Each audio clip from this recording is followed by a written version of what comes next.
Well, dirt and pavement in the summer, why not? Ice indoors in the winter.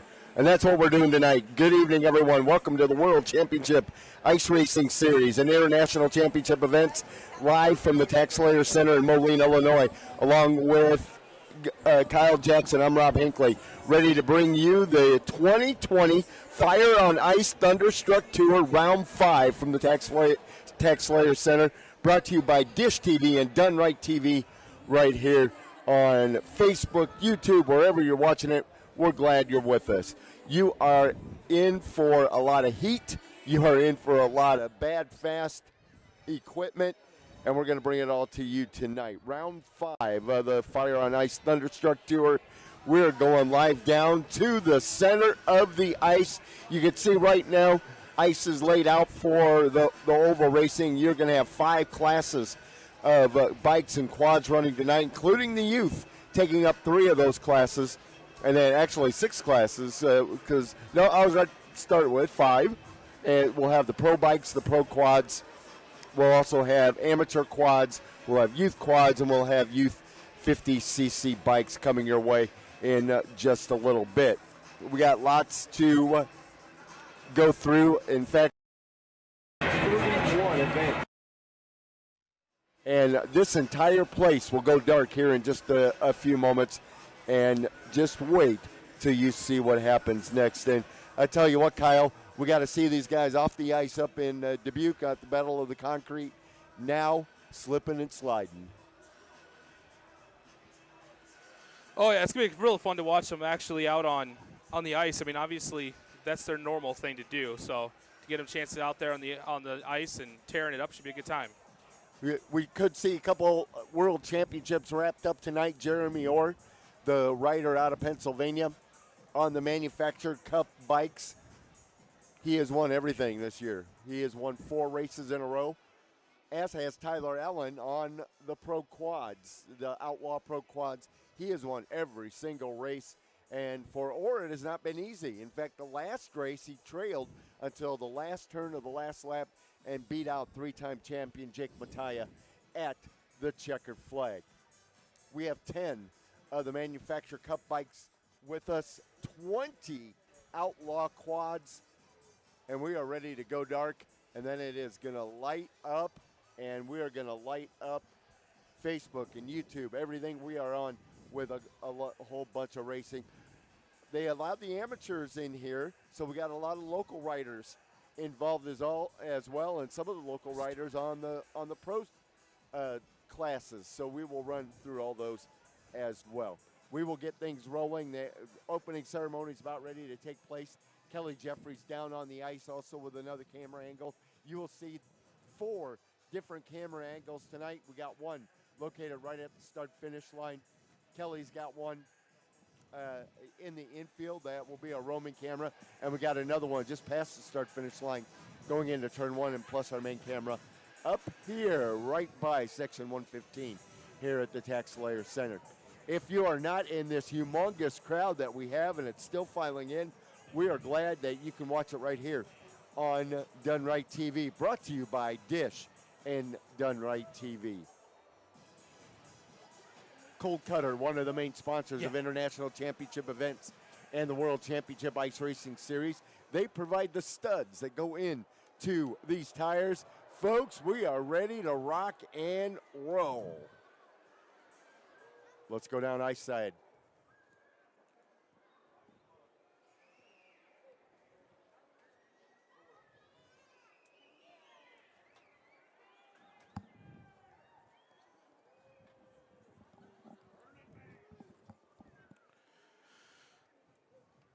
Folks, if you're just joining us, we have a camera out there. It's just all dark in here as we're ready to do some prelim events right now.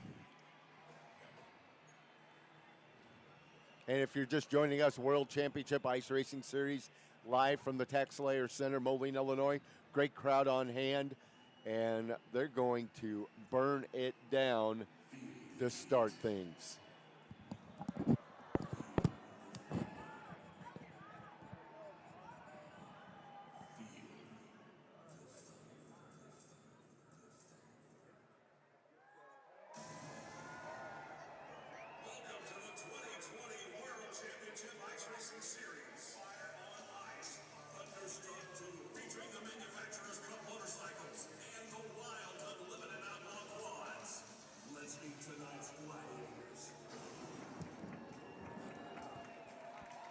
Well, it looks like he survived, Rob. As he always does, Ken Reimers, one of the owners of International Championship Events and the World Championship Ice Racing Series. He and his wife, Christy, have owned the series for 4 years now.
Looks like it recovered very well there, Rob.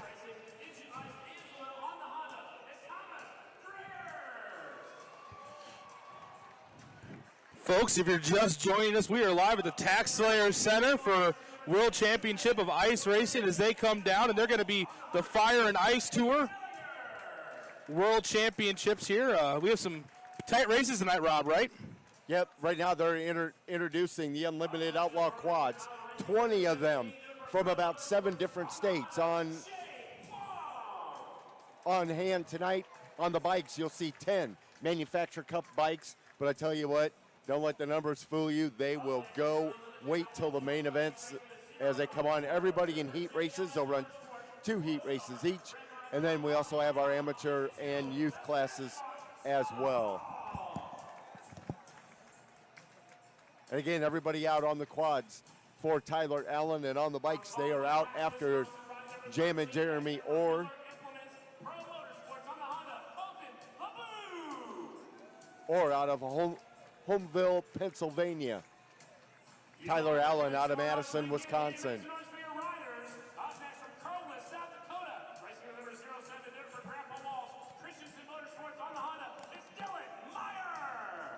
Derek Meyer, they're introducing right now.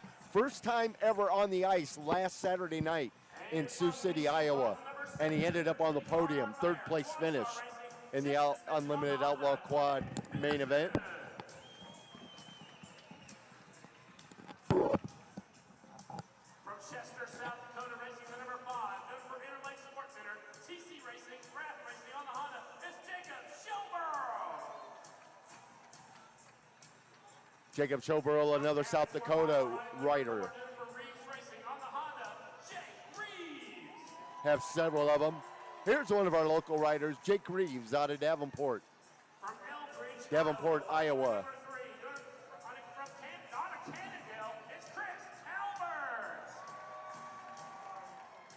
Chris Talbert, another local rider from right across the Mississippi River in Eldridge, Iowa. If you're not familiar with this area, it's called the Quad Cities. You have Davenport and Bettendorf, Iowa, Moline and Rock Island, Illinois, and then several other cities as well, just separated by the Mississippi River. And they are all gathered here at the Tax Slayer Center tonight for the World Championship Ice Racing Series, the 2020 Fire on Ice Thunderstruck Tour. And that would be me if I was trying to walk on that ice. Up next from Barley, Colorado, racing number 69, done for Fox Family Racing. On the Honda is Dylan, the Villain Fox. Dylan Fox being introduced right now, one of our 2 Colorado riders on the quads. Illinois, racing the number 40 tonight, done for Matt Trucker, Sandoval. R&R Racing on the Honda, Steven Sandoval. Steven Sandoval, one of the Illinois riders, being introduced right now. Again, 20 Unlimited Outlaw Quads. We'll put it to the ice tonight.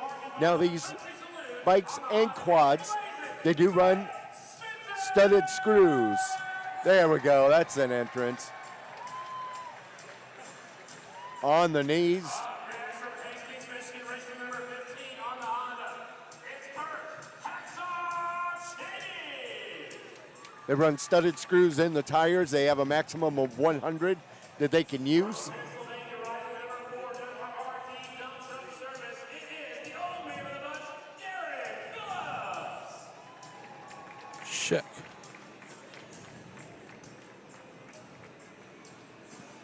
Up next, we're going into the guys that are riding out. He's from Mackinac, Illinois, racing number 185. Doing for Joe Martis Racing. City Country on the Honda. It's Daniel, the Tripler Simmons. Daniel Simmons being introduced.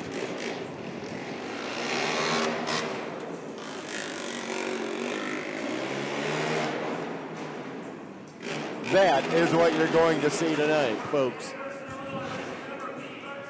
We are glad you're with us. A big thank you to Dish TV for bringing tonight's telecast to you live on Facebook.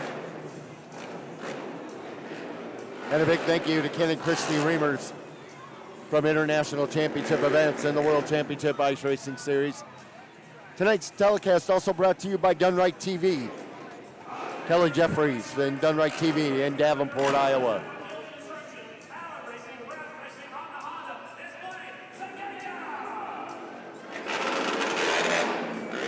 What's thinking being introduced? Is out of Laverne, Minnesota.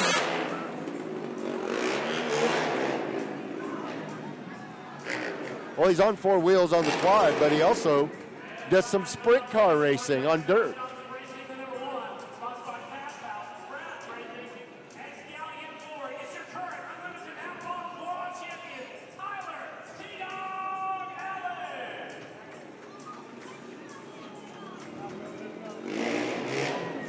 Tyler Allen with just a lot of raw talent. And the Allen Motorsports machine.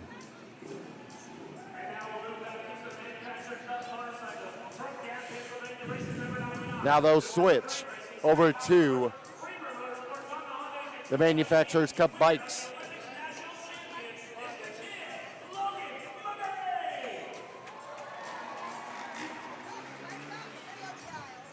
Logan McGrain, just 14 years old, out of Pennsylvania.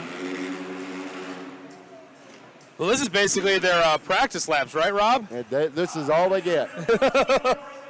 Well, and I asked Ken Reimers about that, and he says they're dealing with, they like to have 5 to 6 inches of ice if they can, 3 inches of ice here at the Tax Slayer Center. So they wanted to cut down on track time as much as possible. But 3 inches of ice is plenty to put on what they want to do tonight. Also, you can see on the front of the bikes, they have the ice fenders on the front.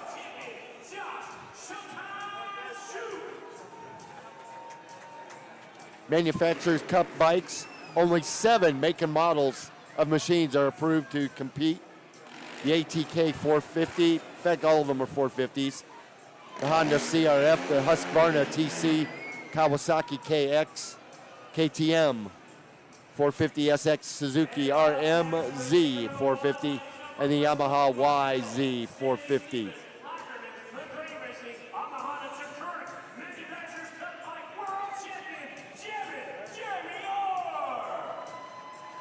Jeremy Orr, it hasn't not been easy to get to those checkered flags, but he's gotten to all 4 of them this season first. We mentioned Jake Mataya in control last week in Sioux City 1 week ago tonight. Jeremy Orr hunted him down, passed him on the final straightaway, beat him by a wheel.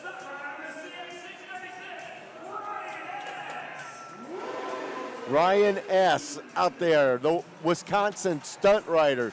You will see a lot of him tonight. He did a 117 mile per hour wheelie. That's ridiculous. Earlier this year up in Rockford.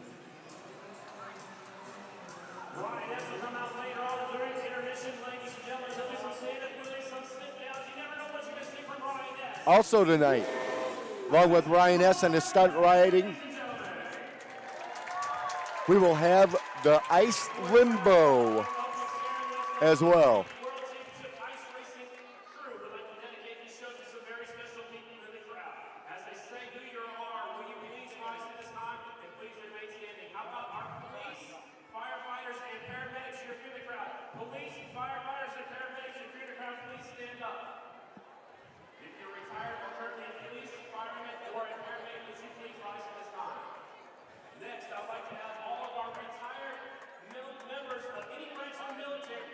Right now honoring the first responders, police and fire, and now members of the military.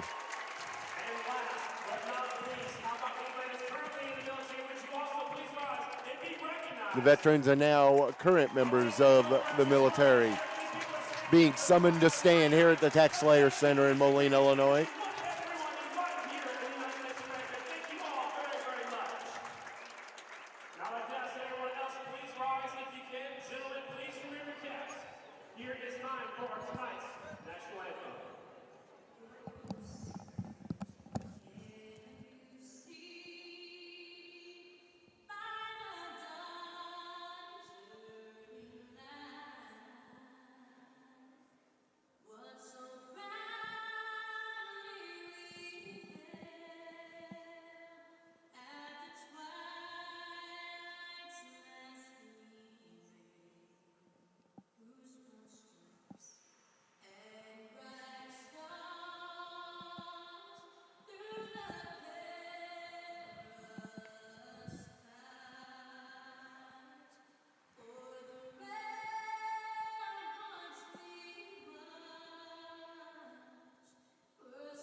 I read the other day one of the most searched for versions of the national anthem.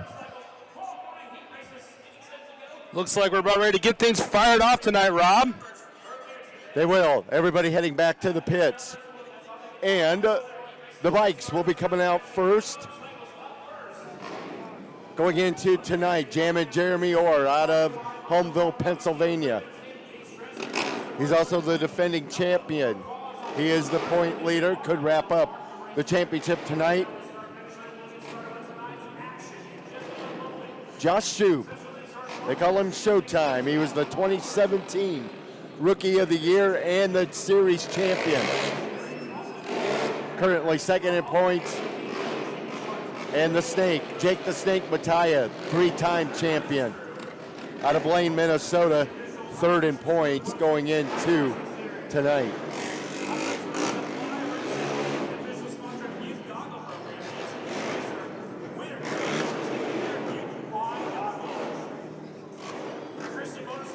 Well, it shows how much they may change things up. Looks like they're running the point flags first.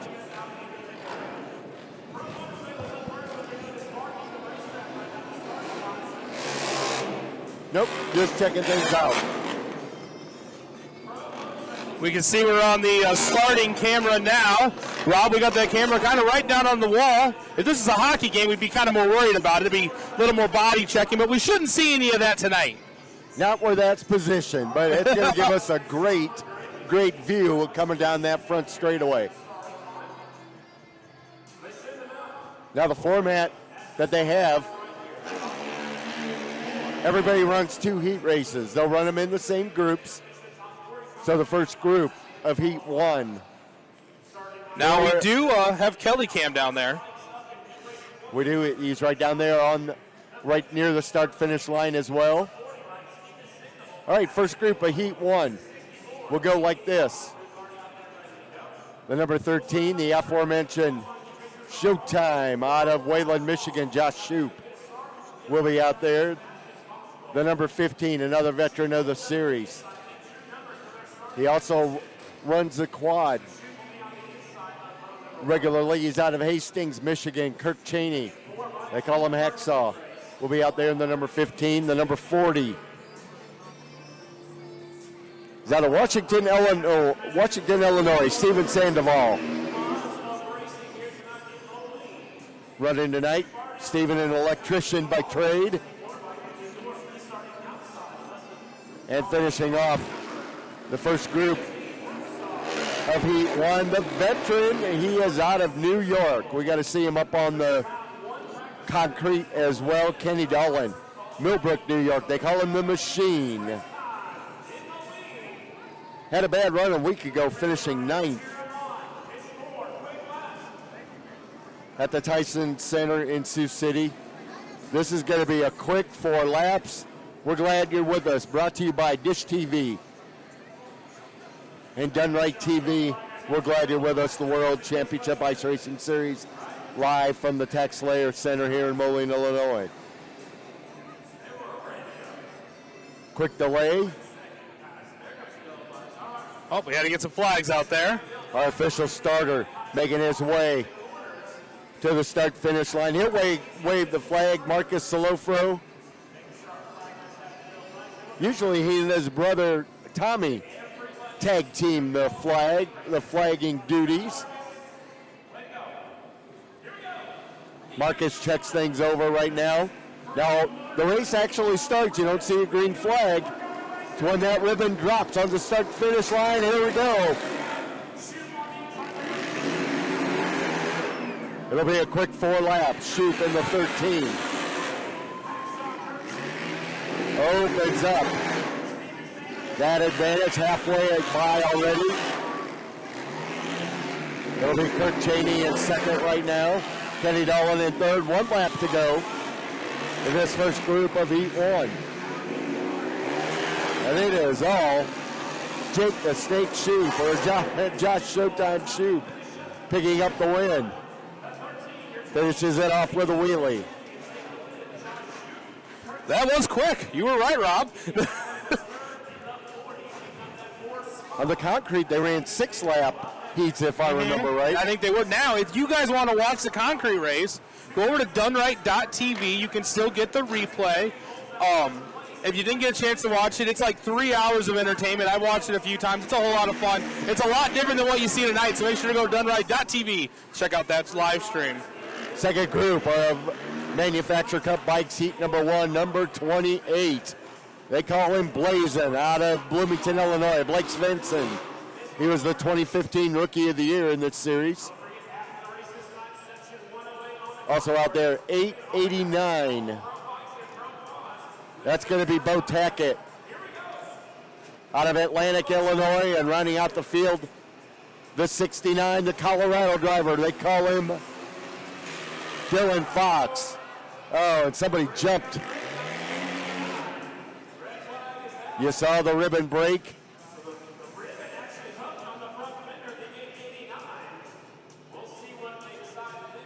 Now the officials will have some discussing here.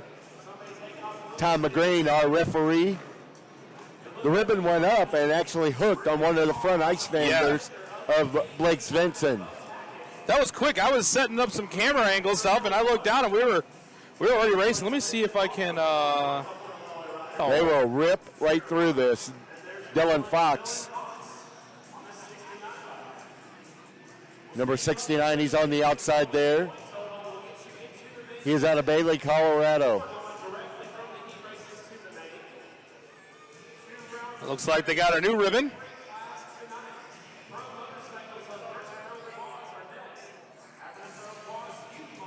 And I said the ribbon goes down. Of course, the ribbon goes up.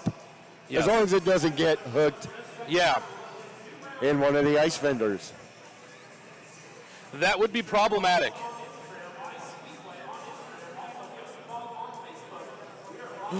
All machines must be equipped with front and rear tire guards, Yes, yes. including according to the World Championship Ice Racing Series That's rules.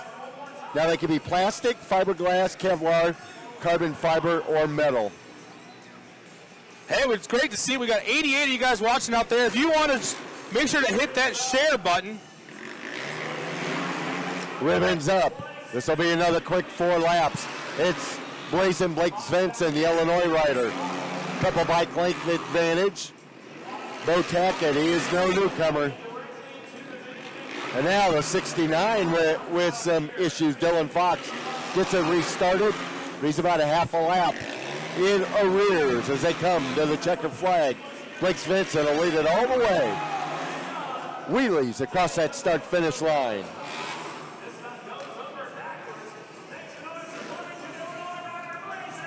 You know, I was thinking with Kelly having to be on the ice the whole time, we were going to get him some feet warmers, but then we were worried that he would actually start melting into the ice and get stuck where he was standing, so we ixnayed that option.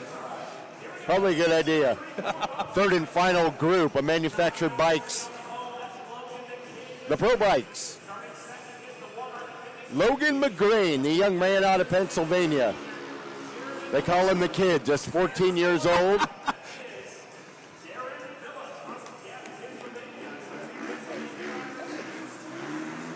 We just got up and close with Kelly on the Kelly cam. He flipped the camera for a second. Logan McGrain rides at number 99 that his uncle Kyle rode for so many years. The number 4, another rider out of Pennsylvania, Darren Phillips. And then your champion and current point leader, Jammin' Jeremy Orr. Undefeated this season. He had 1 DNF in 2019.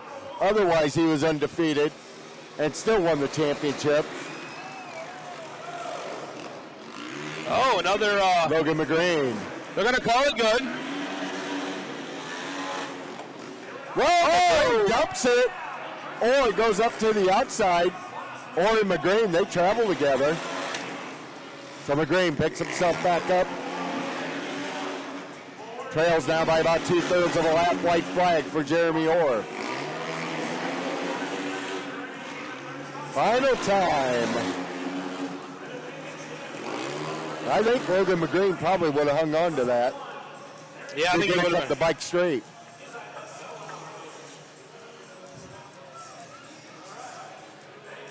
So second place.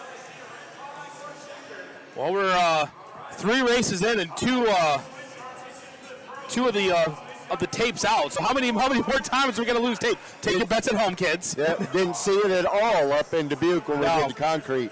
Well, I think it shows you on the concrete they had to be a little easier off that start. Here they can just spin and grin. So that last group of pro bike heats, all riders were from Pennsylvania in that one. We move on to the Outlaw Unlimited quads, and when they mean Outlaw and Unlimited, they are not kidding. No, it's nuts. And we got a Zamboni break. Ooh, Zamboni. Zamboni brought to you by Republic Services. Again, glad you're with us. Brought to you by Dish TV and Dunright Yes. TV. World Championship Ice Racing Series. When we're done with the Zamboni break, first group of the Unlimited Outlaw quads will come out with a gentleman we got to know pretty well when we were up at Dubuque. He's the number 61, Chuck Calvert. Chuck loves doing this. He does a lot with the series as far as technical. He's out of Madison, Wisconsin. They call him the Iceman because he's on the ice He is. all the time. Also rides the bikes at some point tonight, just the quad. But when we saw him in Dubuque at the Battle on the Concrete, he had both machines there. Also out here for the first group of Heat 1 on the Unlimited Outlaw quads, the number's 00 Michelob Veltz out of Chester, South Dakota. Also does some racing in a stock car. Ooh. So those of you in the South Dakota area, South Dakota and maybe northwest Iowa, Minnesota, You'll see him on the dirt tracks this coming racing season. Got some friends up in Minnesota that do some of this live streaming as well. So maybe Ben will get to see him this summer. 13X will be out there. Colton LeBou out of Danforth, Illinois. And the 014, Joe Stahl, the JLS Motorsports ride out of Rushville, Indiana. Think we can get Kelly to ride the Zamboni at some point? We should have set that up. Well, I thought about that, but then if you look at the seat, he would not make it underneath the start-finish line. Oh, yeah. Well, they're going to do a bike limbo at halftime. This could be the Kelly limbo. Kelly can do the Zamboni limbo, Yeah. absolutely. While we're on this little bit of a break, Rob, we've been hanging out a whole lot more on Monday nights as part of the Go Fast podcast. I'm sure Monday we're going to have tons to talk to, as one of our very own is going to be out there a little bit later. Derek Wilson's out in the amateur class. We got several Quad City area riders that are with us tonight, and Derek Wilson, one of them. In fact, we'll see one in the Unlimited Outlaw Quads here in just a little bit, Jake Reeves. Looks like he is in the 5th group of Heat 1.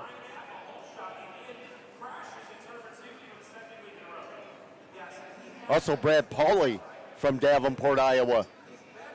He'll ride the quad number 74, and he will be also in that same group, the 5th group of the Pro Quads coming up here in just a little bit. Of course, the TaxSlayer Center has the ice.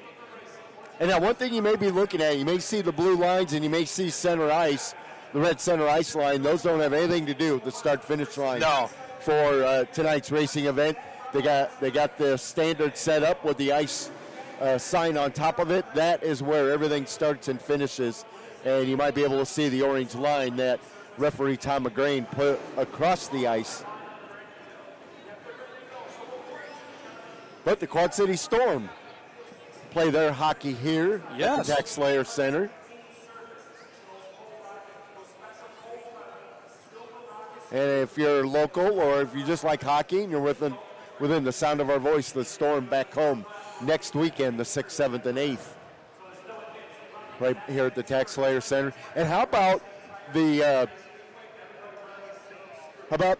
switching last night? Zach Brown concert right here, and Yeah. now they switch it to the ice. Yeah, what a crew they have here at the TaxSlayer Center, because I mean that's a big changeover, and the Zach Brown band. I'm sure there wasn't an empty seat in this house, and to go from that thing ending at probably 11 o'clock, close to midnight, by the time they got the band out of here, and just have this thing flipped over, so right in the morning, when Ken and Christy got here, they could start off and getting it set up for what we're doing tonight. Ken and Christy Reimers were actually at the concert last night.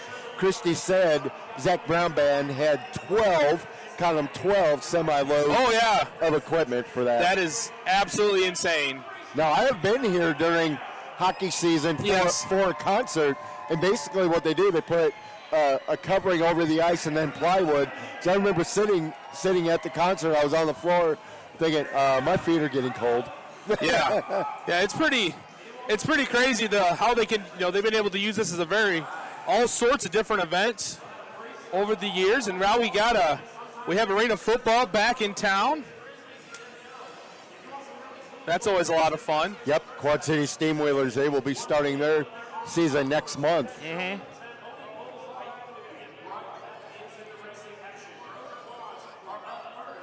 As far as the World Championship Ice Racing Series, I don't believe they have been here at the TaxSlayer Center since 2012. Wow. I believe that's what I heard. Well, it looks like we got a pretty good crowd tonight. Hopefully it's not another 8 years until we see them again. Crowd like this, they'll want to come back. Yeah, again, we love that you guys are all watching on the live stream. It's hopefully a lot of fun. It looks like there's quite a few of you, but obviously next year, if they're back in town, or if they're going to be close to you, if you're watching from anywhere in the country, they travel the Midwest generally. They work their way around that area. Make sure to go out and check these guys out in person, because there's a smell, there's a noise in here. It's just a fun atmosphere, family entertainment. Well, the series opened up back on December 14th at the BMO Harris Bank Center in Rockford, Illinois. moved on after Christmas and New Year's to the Wings Event Center in Kalamazoo, Michigan on January 25th. Then to the Santander Arena in Reading, Pennsylvania on February 2nd. And as we've been mentioning, Tyson Event Center in Sioux City, Iowa, just a week ago tonight. And they will finish off their season. They will finish off their season on March 28th, so 4 weeks from tonight, I believe, at the Hobart Arena in Troy, Ohio. Now, they've been to several other arenas around our area. They've been to the Wells Fargo Arena in Des Moines, the Cedar Rapids Ice Arena. And they've been to other great arenas, such as the Orleans Arena in Las Vegas and the James Brown Arena in Augusta, Georgia.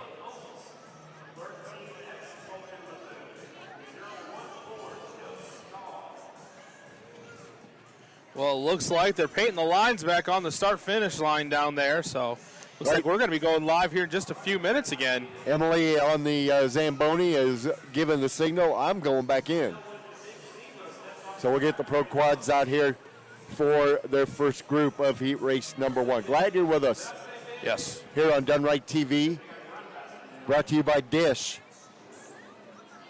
Remember, folks, Done Right TV is more than just a TV provider. They have security solutions, they have internet solutions, and obviously the great people at Dish, solutions for all that. So if you have any kind of needs like that, from anything from security or TV to internet, make sure to give Kelly a call, and they'll set you up. They have a whole lot of different options for different things that you can, different services they have out there.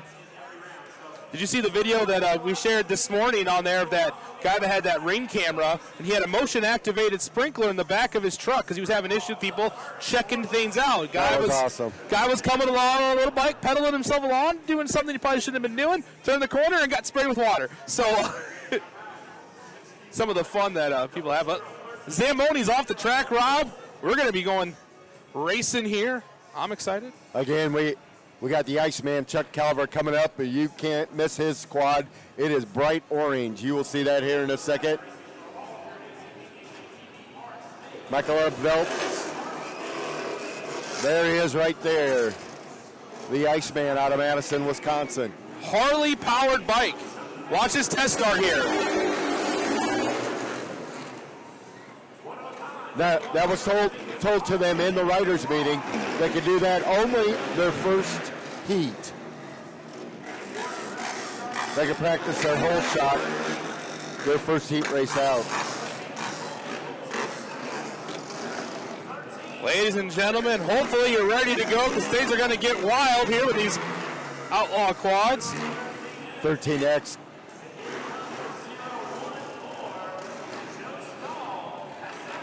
Colton LeBou. And the 014, Joe Stahl. Here we go. Rider. Watch for the ribbon to go up. 4 quick laps for the quads. Calvert gets the early advantage.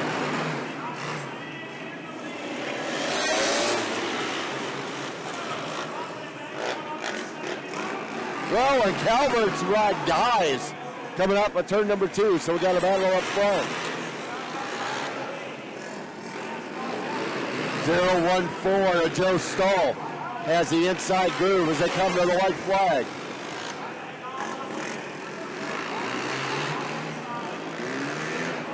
And it'll be Veltz following. Stahl across the line. Woo! Tough break for Chuck Calvert. Looks like he had that ride in hand. It almost is like a kill switch or something with how fast that thing shut down. He just came out of power and didn't have anywhere to go with it. Now that is a long push if he can't get it refired. Second group of heat number 1, it's the champion. They call him Youngblood, Tyler Allen out of Madison, Wisconsin. Last year's champ as well. Also did some studying at University of Milwaukee, Wisconsin. And he's the one, we talked about this in Dubuque, has 25 sponsors on that Allen Racing machine.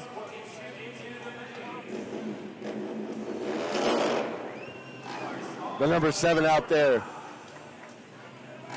He's out of Marquette, Michigan. Glenn Peterson does a lot of outside ice racing. The 5 quad out of Chester, South Dakota, Jacob Sherborough. And the number 15. The veteran out of Hastings, Michigan, the Colin Hacksaw, Kirk Cheney.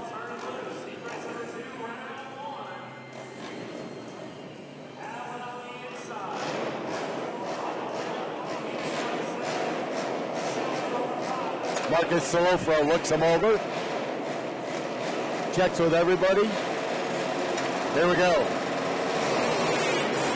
Good hole shot by Tyler Allen. What a slide from Tyler. Somebody made contact with one of the barriers. He kicks that thing out. Opens up that advantage over Sherborough. He has it sideways all the way through the turn. And he will walk away with this one. Wow!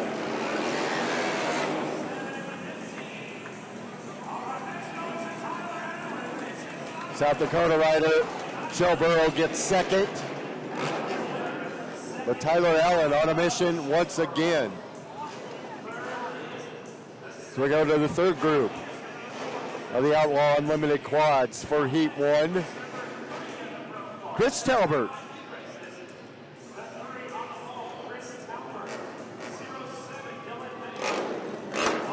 Will be out one of the local riders, the 07.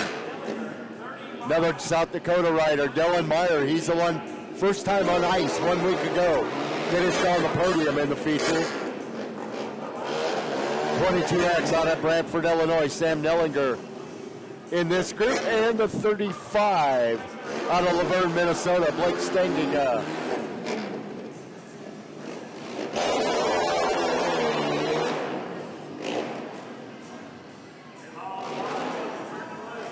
AJ Sherborough joining us on the live stream. Indeed, that was a nice ride by Jacob. Here we go. Third out of 5 groups in Heat 1.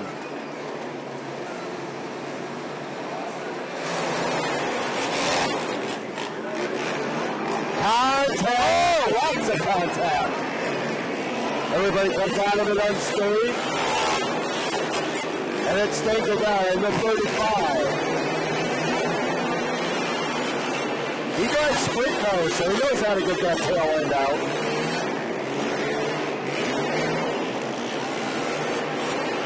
One to go. 07 to Dylan Meyer in that number 2 spot. Stengiga finishes it off with a wheelie. Wow. That was crazy. A wild start, a lot of contact over there in turn number 2. Everybody came out unscathed, and Stengiga wins. Third group of Heat number 1. Moving on to the fourth group of Heat 1. Number 23, Thomas Driggers, out of Tremont, Illinois, will be out there. The 185 will join Daniel Simmons. They call him the Crippler. He's out of Danvers, Illinois. He'll be out there in the 185. The B13, we got to know him pretty well up in Dubuque. That's Drake Fairfield, the owner of B13 Cycles as of about a month ago. And he's got 2 of his kids running tonight as well. That's a full plate of stuff to do. He's out of Danvers, Illinois. And the number 63 also riding, Hayden Wright. Hayden out of Fond du Lac, Wisconsin. They call him tall. He is a tall man.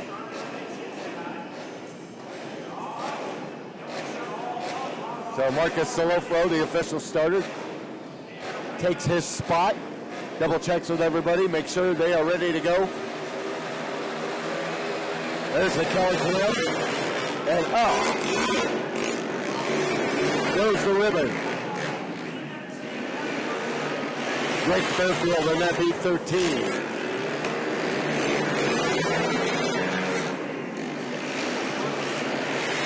Trying to get some ride.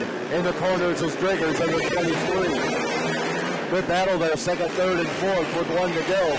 It's all Drake Fairfield right now. Fairfield comes by the checkered flag.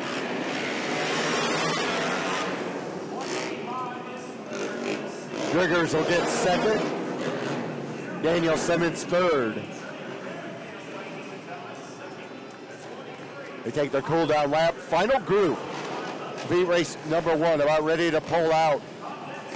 The riders will look like this. He's out of Davenport right across the river. Davenport, Iowa. Brad Pauley will come out. And also from Davenport, as we told you, they're both in this 5th group. Jake Reeves. From Davenport, Iowa, the 24, Ryan Peterson. Ryan also out of the Danvers, Illinois area. Good friends with Drake Fairfield that we just saw a little while ago. And the number 17, he's out of Burlington, Iowa, Shane Quam. So you'll see 3 Iowa riders in this. And an Illini.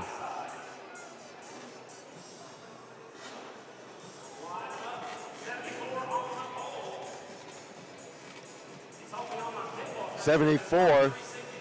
Ooh. Now notice that red bike. As a mechanic, I'm seeing that pipe. That's a 2-stroke out there. Yes, sir.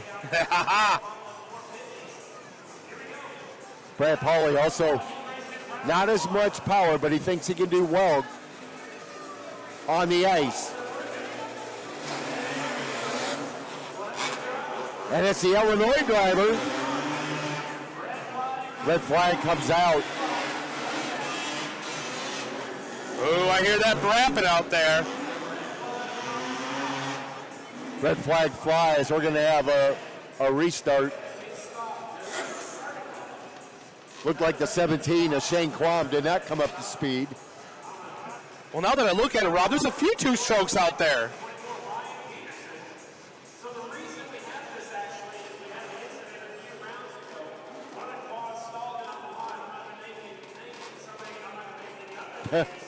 They're telling the story why they changed the rule and go to a red flag on this. Yes. Happened back in Kalamazoo in the last chance qualifier.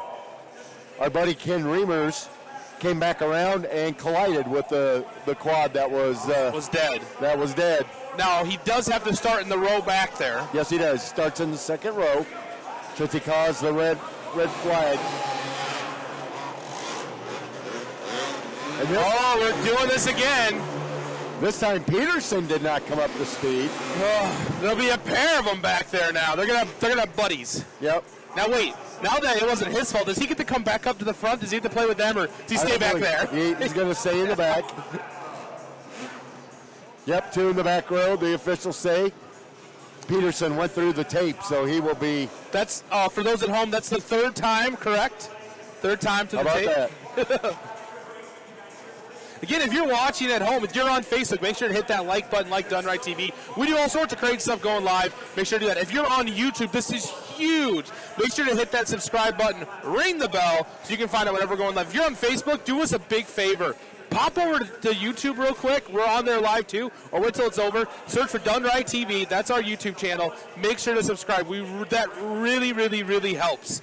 It doesn't cost you anything. It really helps us develop what we're doing and kind of help when we go places, show what we have. So if you're watching on Facebook, we love you watching on Facebook. But when you get a chance, check us out on YouTube. Make sure to hit that subscribe button. Same stuff.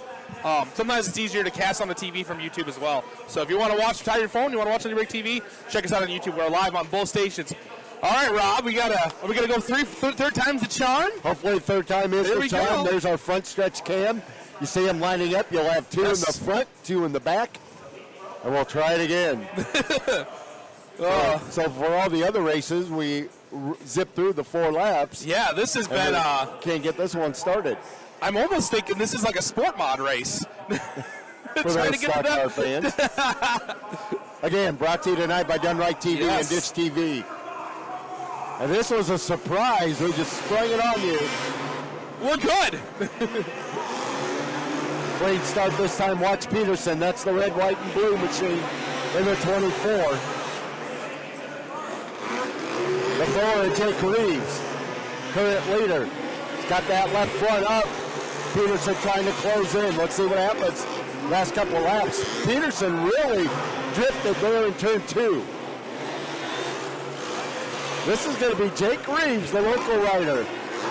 Right across the Mississippi River in Davenport, Iowa, and Jake Reeves picks up the win. Peterson will get second. Third will be Quam. And fourth will be Pauly. So that's got to feel good for the local rider. Oh, yeah. I mean, big hometown crowd. You know, picking up the heat win. He got a lot of applause coming by the crowd. Yeah. Like I said, great crowd here tonight at the Tax Slayer Center. Awesome crowd. I am just very impressed. Yes. But we're happy with the 99 folks now. Can we get 100? We got 102. We did it. We did Yep. it. We did it, folks. 102 All right. folks All right. alive. Thank you for all watching. Got 100 of you guys out there. How's it going, man? Hey, you got a second? There he is. Is this thing on? Am I doing this right? You are. Am I on live right now? You are on live. Oh, well, this is Blaze and Blake Svensson, number 28 in the R&R Racing Absolutely. Honda, tuning in right now. Just came up here to pop in the booth and play Dale Waltrip for a minute. Glad you did, Blazin'. Hey, talk about your first race. First race had the pole and just got the whole shot and tried not to look back. Just rode away. Went wide a couple times. Track seems like it's a little bit shorter than what we're used to. But, you know, just getting that first race jitters out of the way and getting into the flow of things. So I'm feeling good, feeling confident. The bike's working good. So just do the same thing I always do and try not to go into the wall. So about looped around on the wheelie, the celebration wheelie. About really gave these people a show, but I'm not going to put on that big of a show tonight. So Well, it was an awesome ride. Now, here's the future of the sport right here, 5 and 7-year-olds right here, Blake. yeah, I'm rooting for Cassie Fairfield out front Yes. on the 38. She's actually one of my sponsor's daughters. Drake Fairfield. Yep. And Cassie's got this one in hand. And her brother Davey also out there. And Davey will put a fight up with his sister. He does not care. Oh, got one dumped over there in turn 2. Wow. Oh, another one over in turn 4. That's Mr. Buzzboy Yeah, it is. of the world famous Bargain Bar. I got a bunch of sponsors that have kids out here, man. This is crazy. Excellent. Yeah. 1 lap to I go. think the world famous Bargain B13 Cycles, Bloomington, Illinois. And they're all representing out there right now. And now the checker flag. Well, hey, I appreciate you guys letting me come up in your booth and talk to you guys again. It's always Hey, great come up seeing you again. guys. Good seeing you too, Blake. Thanks for I gotta coming find up. my mother-in-law. She's There you here go. somewhere. All right. Blazing Blake Svensson. Oh, that was about perfect timing. Yes, he it walked was. by and saw us like, here, you hop on for a minute. And we'll try and do that throughout the night. Yep. It looks like Now, how about that Cassie Fairfield, 7 years old? just hammered down. She was gone. She was gone, no doubt about it. Also had out there her brother, her 5-year-old brother, Davey, and there's Drake Fairfield, their dad, right down there. Had to restart it. For Davey. Audie Snelson was out there, Arlo Sloan, and Landnick Hock. It's Ryan S's relation, I'm sure. So that was a 50cc youth bikes are done. Big win for Cassie Fairfield. Yeah, big old win. We move on to the youth quads for their first heat. This one group, Bentley Talbert from Eldridge, Iowa, will be out there in the number 9X. Knox Reeves from Davenport. So we got Jake Reeves and we got Knox Reeves. So Knox just 5 years old, and he'll be on the number 45, number 69. Then we got a pair of brothers, I believe, 69. Out of Wisconsin, just 6 years old, Jake Haynes. And the number 5, 11 years old out of Wisconsin, Tyler Haynes. You still got the headlight on that one. Gotta love that. Now, we've had some people starting to do it. We love it. If you could, throw in the comments where you're watching from. We've seen Ohio. We've seen Michigan. That is awesome. We just love to be able to see how far our little live stream gets. You know, we're...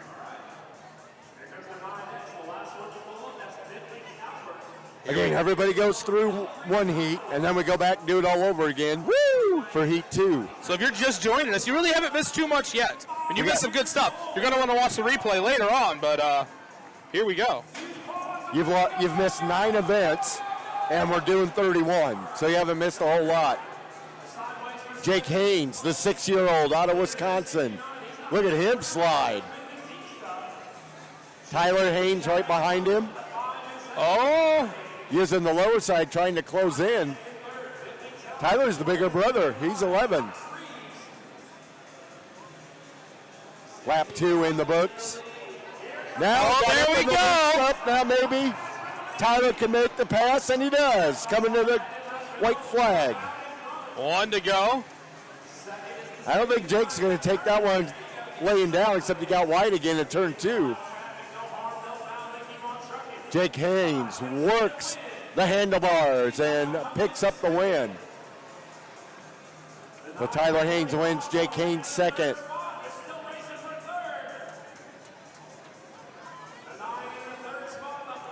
Hey, how about that?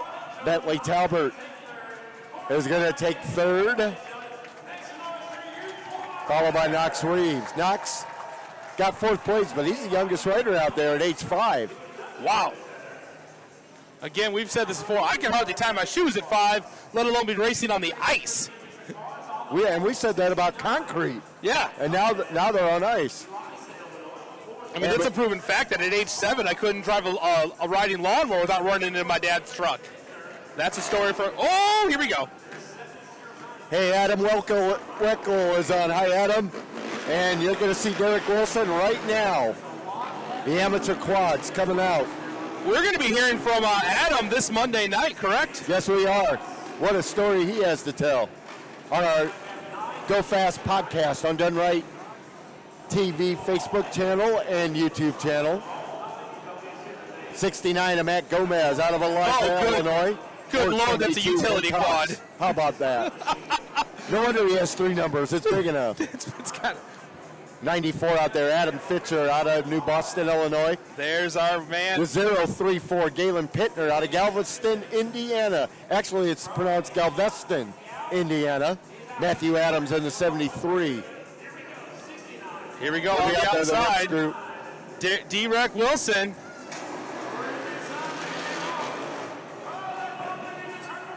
Look at that on the inside. Derek Wilson slides it around.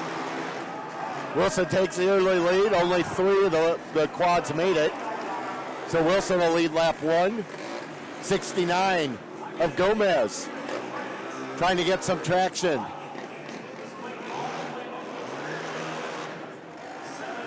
Wilson also drives stock cars. Yes. Modified to be exact. Quad racing is his roots. And of course all part of Varium Racing, so he is involved very heavily. The 48 is the big utility vehicle, Mark Small, and Derek Wilson will pick up the win in the first group of amateur quads. That big utility quad picks up second place. So Wilson in the Varium Racing. Number 709. Out of Bettendorf, Iowa, the Bettendorf-LeClaire area.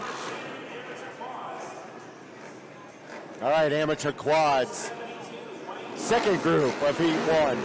472 of Wayne Cox out of Illinois City, Illinois.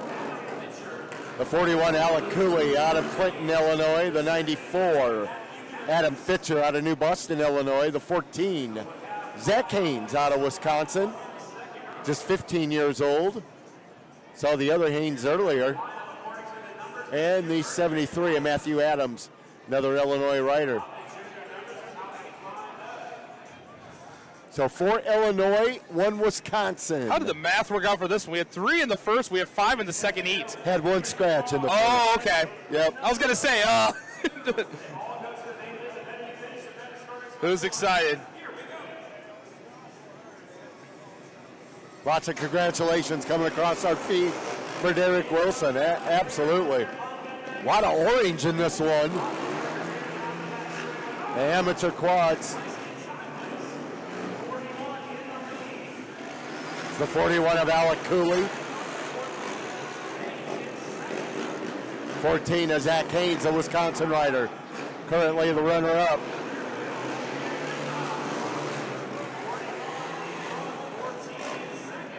After this race, they'll bring the Zamboni out again. Maybe just in the nick of time. The 94 of Adam Fitcher, currently third, with 1 lap to go.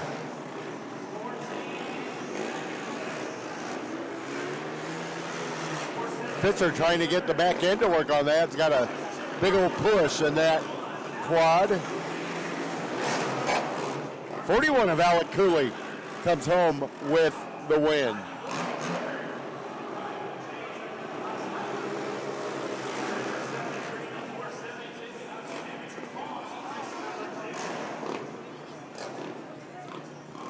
So Derek Wilson, one of our partners on the Go Fast podcast, he's going to be hard to live with. Glad to see it. Oh, yeah. I think we might see him up here in a little bit, I would almost assume. Well, I prefer that Derek Wilson rather than the upside down Derek Wilson. See, we've seen that both. We've seen we that call him also. D-Rec for a reason. Now, that actually comes back from his old quad racing days because he was notorious for being able to, he'd get in a wreck and he'd somehow be okay, but it would look spectacular. He's an entertainer. Just the way he likes it. So again, the Zamboni. So that will give folks a chance to head up concession stand, give us a chance to let you know what's still coming up. Yes. We go into the heat races number 2, so the bikes will be up first, followed by the Unlimited Outlaw quads. Come back with the youth bikes for their second heat. Can the young lady, Cassie Fairfield, make it 2 for 2? We'll see. Youth quads, then the amateur quads. We got some last chance qualifiers to run tonight. Yes. And then, of course, all of our main events, and they will range in laps from 4 up to 8, depending on the class. So, yeah, we're going to be a little bit of a preview here. Or a preview, what am I saying? Intermission, that's the word I was looking for. hey, we saw a lot of these riders on the concrete up in Dubuque, the Battle of the Concrete, and the World Championship Flat Track Series concludes on March 21st at the Swiftail Center in Brookings, South Dakota. So yes. The two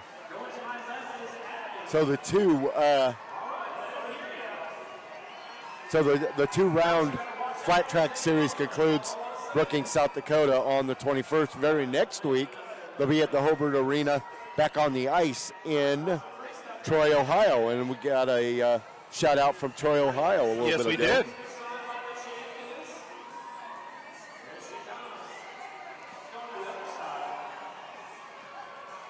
Again, what a great association this is. World Championship Ice Racing Series. The Fire on Ice Thunderstruck Tour, all part of International Championship events. Owned and operated by Ken and Christy Reamer. This is their 4th year. They bought it after 40 seasons back in 2016. Gary and Brent Densford. Gary Densford was the founder and former CEO of International Championship events. Yes. Now, on the ice, they do have a tire rental program Okay. that the riders the teams that don't ride on a regular basis with the WCIRS, they can rent tires. And on indoor, they use the Silver Rocket studs, which are provided by series-sponsored Cold Cutter. Ah, yes, yes, yes. And I always thought this was interesting.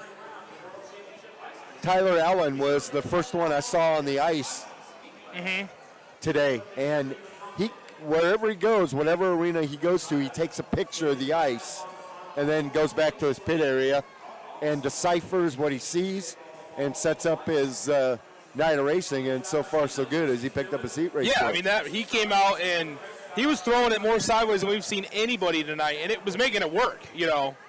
It's one thing to throw it sideways and put on a show and not make it look good.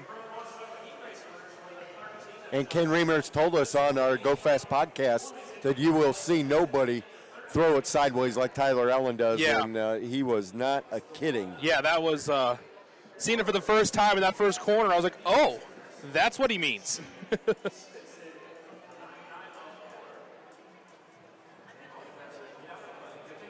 Now on the youth side, when you saw this, What's going on, Kelly? Kelly's up here. You've been down. Oh, it's been going good. Going good. the quads on the youth side, 90 cc's or less is what they're allowed.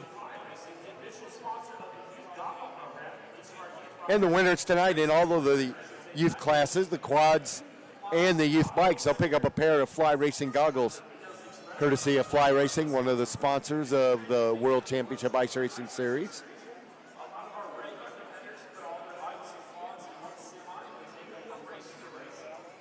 Now the youth classes that you see out there, they can start at age 4 if they want and go up to age 13.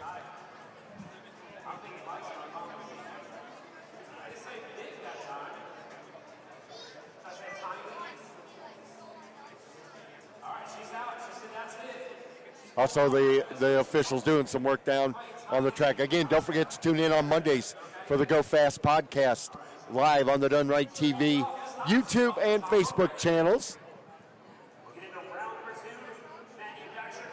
And tonight's event brought to you by Done Right TV and also Dish.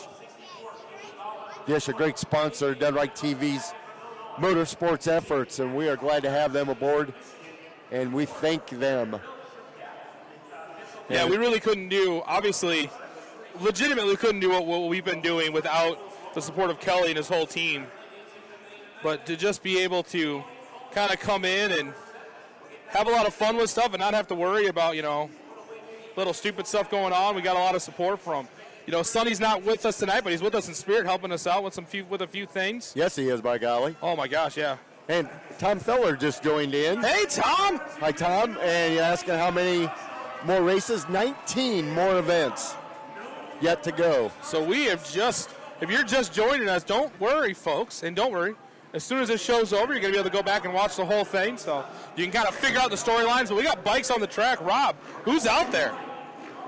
Pro Bikes, first group of heat number 2. 64, Kenny Dolan, the New York rider out there. The 889 of Bo Tackett. The 15, a Kurt Cheney. And the number 4 of Darren Phillips.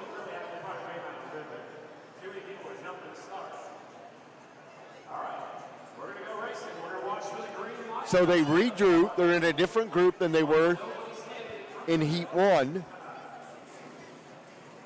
So now you can see why it's so hard to sweep the heats. Folks, if you're at home and you're getting bugged out by that battery in the top right of that one GoPro, we apologize about that, but it's party on here.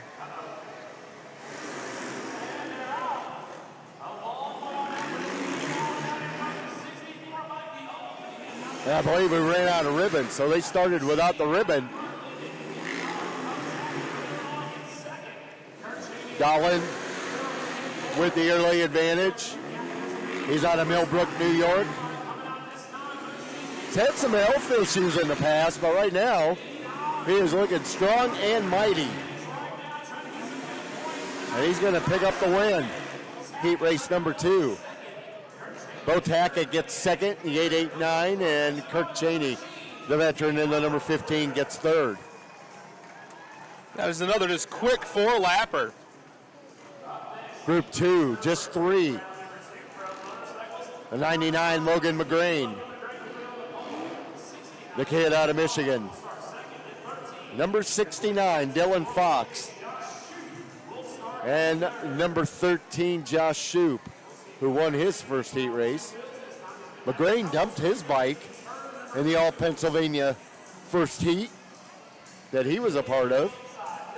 Kelly's back out there with Kelly Vision. We just saw him walk across the shot there.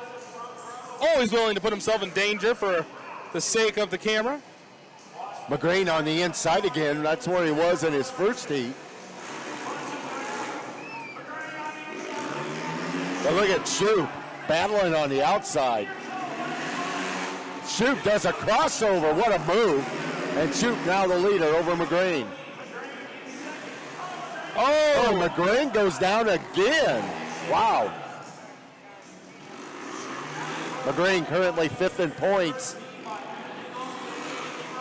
Drops back to the tail of the field. Shoup will coast home with the win.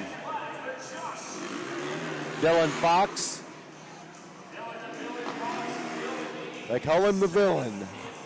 He's a nice guy. I don't know where he got that moniker at. All right, third and final group of the Manufacturer Cup bikes. Final 4-lap heat race for the bikes. 28. You just heard from him.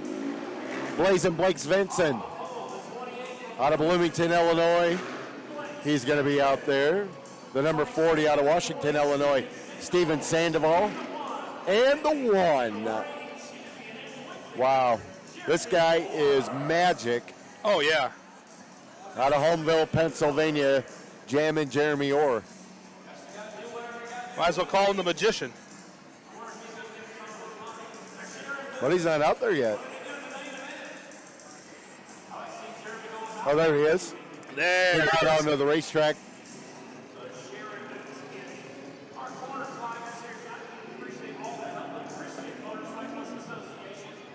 All right, now everybody will come up.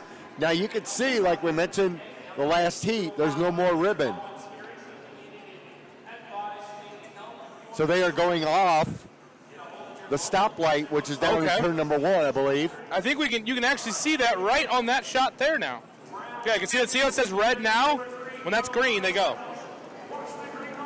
They'll be watching. Marcus Salofro takes his spot on the infield. Orr's got to stay in the middle. He's going to do a crossover. Ducks it down low. Wow, what speed.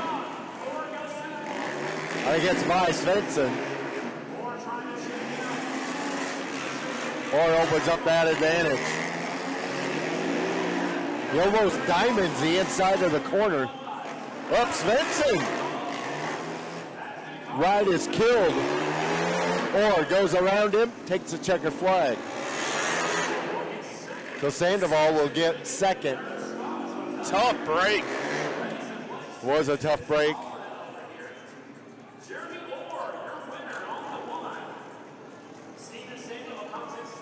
We move on back, move back to the quads. Ba-da-ba-da. Oh, actually, they're bringing the Zambonis out before the quads, just like they did before. Quick cleaning. They've also been moving the track out a little bit farther for the quads, making them dig in a little bit on the outside of where the bikes have been. Yeah, when they say unlimited outlaw quads, they mean unlimited. It is insane. There is no rules as far as motor or chassis. The only rule, they can be no more than 50 inches wide. Kelly's saying hello down there on the Kelly cam. I forget that when you're on using the sling, which is a disc product. There he is. Oh, look at that.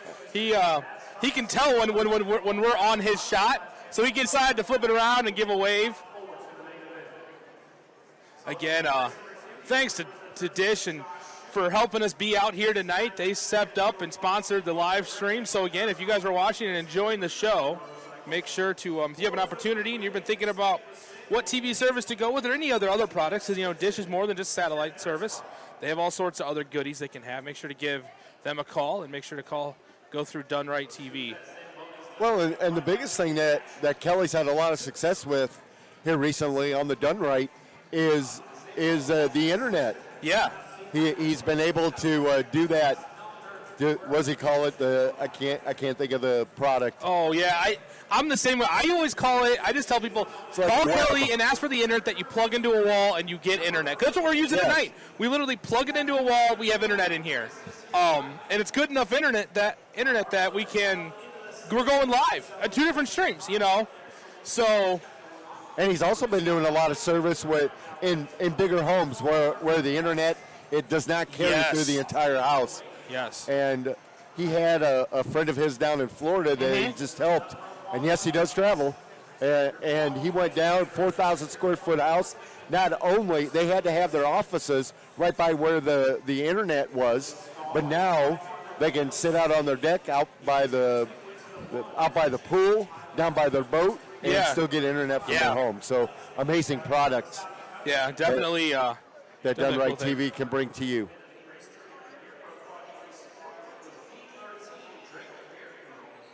Republic Services brings us our Zamboni.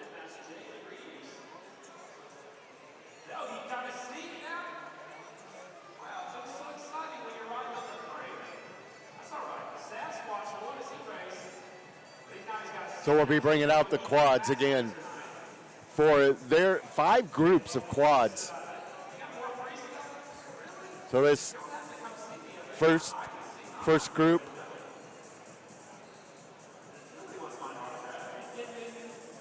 Yes, it is cool, Miss Emma.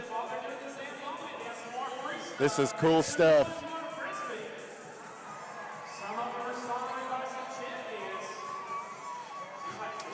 Oh. And during the downtime, doing some giveaways. And the other reason why they've been doing, obviously ice maintenance is important, but the other thing, and we didn't, during practice in Dubuque we had this issue, and we haven't had it tonight too much, but there's also for emissions, because obviously we're burning internal combustion engines inside. They put out fumes that, our bodies don't really like, and so they have a very good system here. It looks like they're trying to get the smoke out, but they want to keep everybody safe. I guarantee there are paramedics watching monitors to make sure we don't get into a dangerous area. No doubt about it. It looks like it is rising very well. You can see it up in the rafters a little bit. But the internal fans in the roof doing their job. Yes, very much. It's and they do have the top blocked off, which is keeping it going straight up and not kind of getting caught in pockets, which is nice.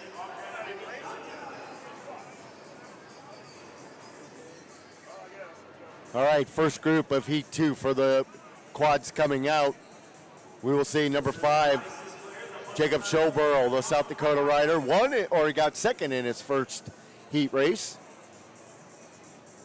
17, Shane Quam out of Burlington, Iowa. Then the 1, he has that number 1 plate for a reason. He's the defending champion and looks like he's on his way to winning his second in a row. The number 1 out of Wisconsin, Tyler Allen. 22X. Here we go. Illinois rider Sam Nellinger will be out there. So 4 quads, 4 laps.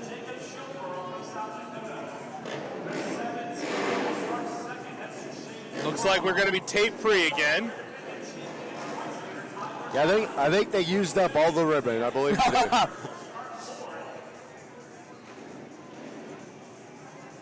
So Marcus running the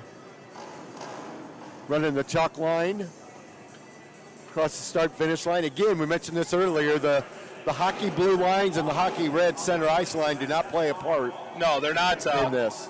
It's like when you're at a basketball game and you see the volleyball lines, or you're at a volleyball game and you see the basketball lines. Pay no attention. What's been very impressive is you watch, we went from the outlaw quads to those amateur quads. The amateurs, they only get 100 studs for all 4 tires. Obviously the outlaw quads have as many as they want.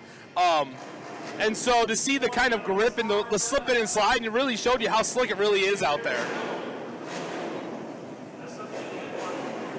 All right, again, instead of starting with the ribbon, they're starting off the green light. There they go.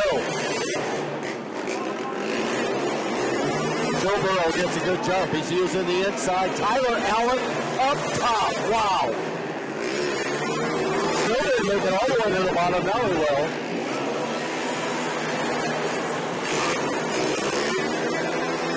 Carrying that left front wheel. He'll come to the white flag.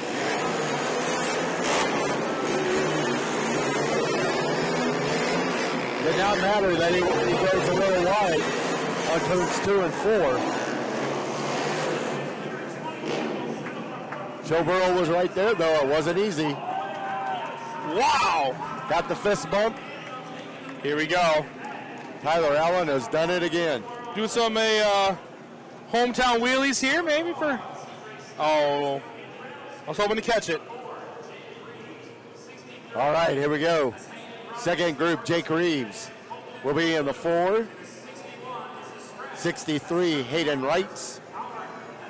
13X, Colton LeBeau. The 61, I believe I just heard, is a scratch. Chuck Calvert. He had an issue while leading his first race. It looks like he wasn't able to get that taken care of. So Hayden Wrights. It's like a little bit of a push start there. Trying to get a push start. See if he can get it fired. And he did. There he goes. He's under his own power now.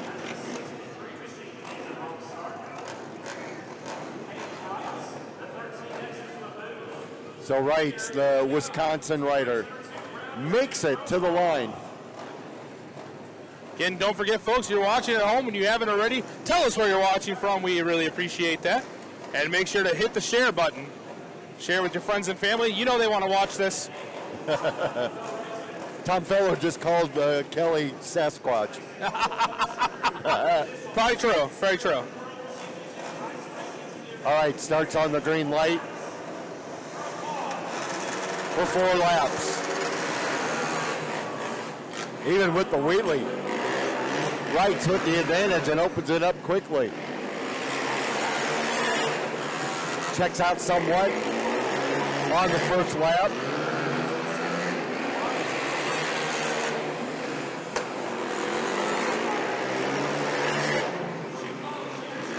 Coming around for the white flag.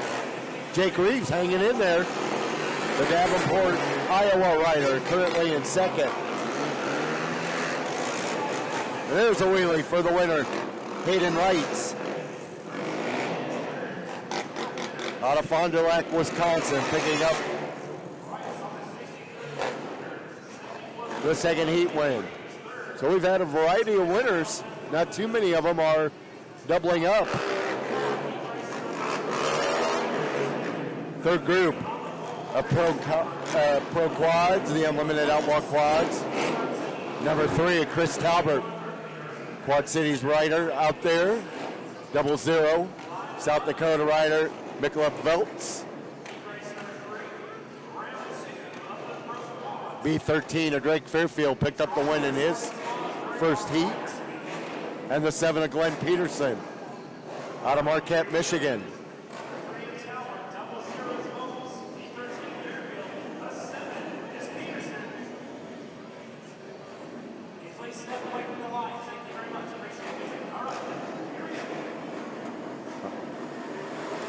All right, here we go. Next group.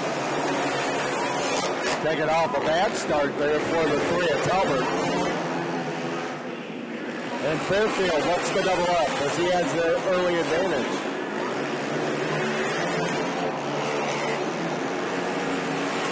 Fairfield rides it in deep in turns 1 and 3. Little more back end swerving on that B13 as he takes the white flag. Good speed off the turns 2 and 4, picks up the win.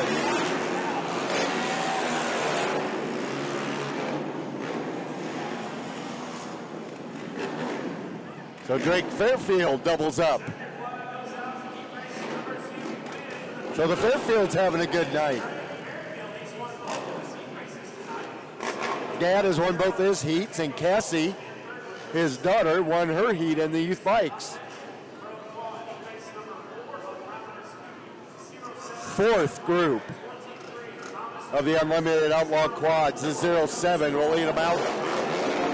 The South Dakota rider, Dylan Meyer. 23, Thomas Driggers out of Illinois. The 014, Joe Stahl. Now they actually do call him Sasquatch. The Indiana rider. And the number 24, Ryan Peterson out of Illinois.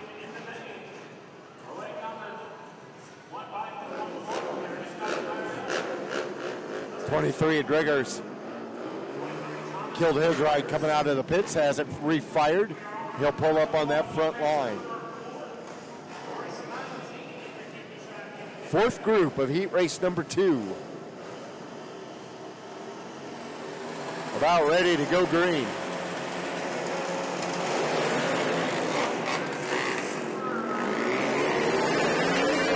Everybody through turn 1 and 2, and it's bumper to bumper all the way.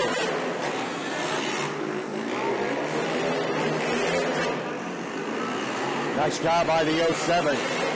Meyer, the South Dakota rider, keeping it to the inside. Drifts a little high off of 2. Good battle back for third and fourth. Peterson moves into third, then a crossover by Stahl. Checker flag for Meyer. 23 at Driggers second. Stahl third, Peterson fourth. That's how the fourth group of the Unlimited Outlaw Quads finishes up their heat race number 2. Final group of heat 2. The 185, Daniel Simmons will be out there. Illinois rider will be joined by the veteran Kirk Cheney on the number 15. The 74, the local rider Brad Pauley. And the 35 of Lang Stedinga.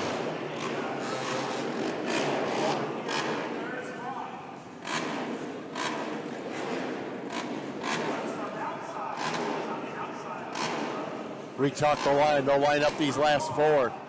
Coming up right after this, the youth bikes for their heat 2. Can the young lady do it again? Cassie Fairfield.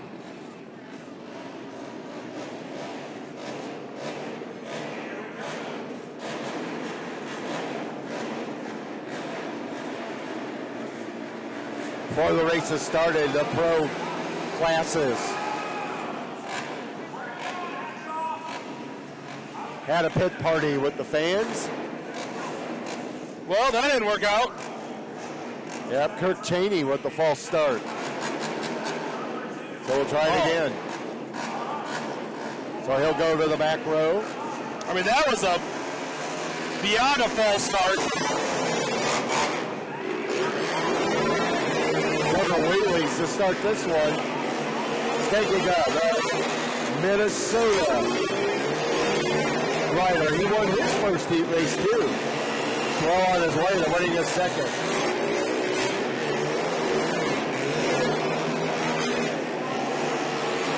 Using some of his sprint car prowess to get that quad kicked out, and he walks away with it.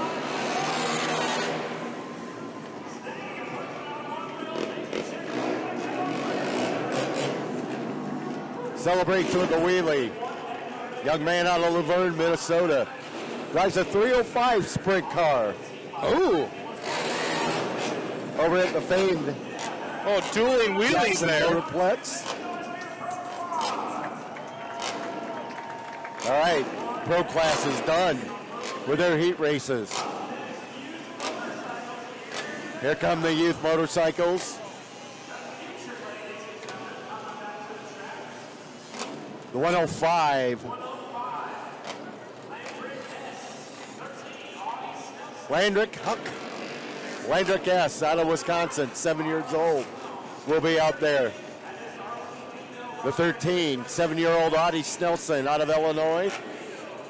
238, Davey Fairfield, 5 years old, out of Illinois. The 29, Arlo Sloan, 5 years old, out of Illinois. And then the Queen,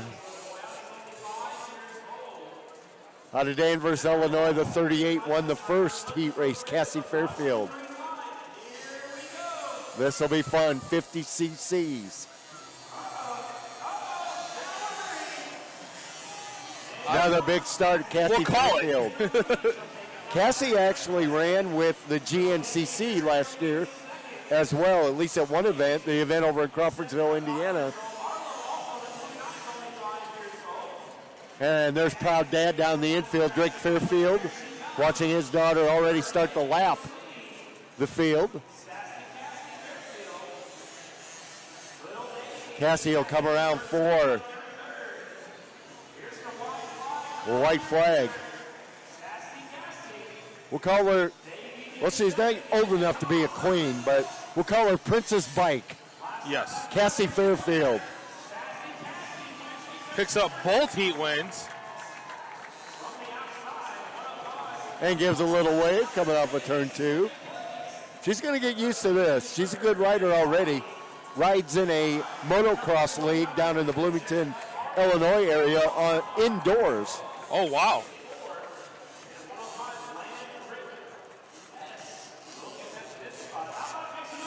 Youth quads coming up next.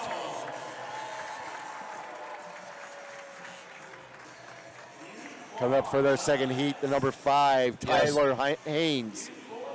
The older brother will be on the pole for this one, and his younger brother, Jake, will be to his right. And starting spot number 3, the 45, Inox Reeves. And the 9X of Bentley Talbert.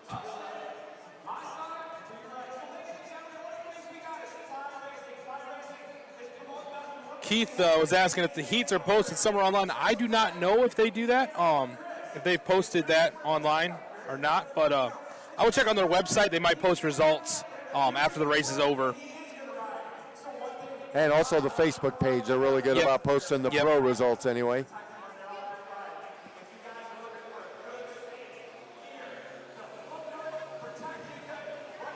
So the quads, they're limited at 90 cc for the youth.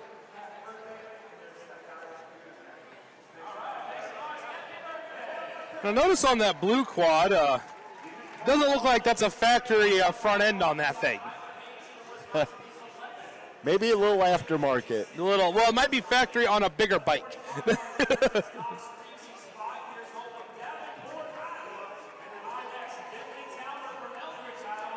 Yeah, we got a couple Quad City area riders, and one of the Wisconsin riders, Jake Haynes, who won the first heat. Oh!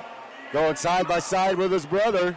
Oh, and just ran Big Brother into one of the barriers.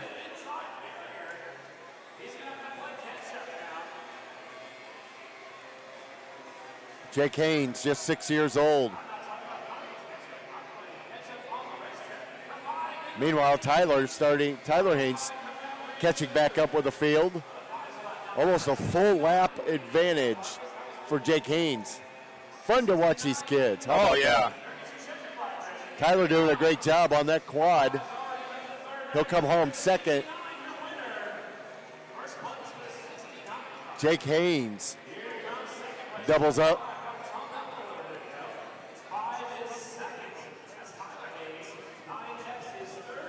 Ups his second win.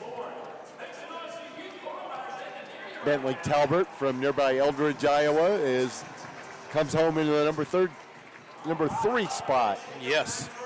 Amateur quads about ready to roll out again for the first group of heat race number 2, the 14 of Zach Haynes. Just saw 2 other Haynes. This is 15-year-old Zach Haynes.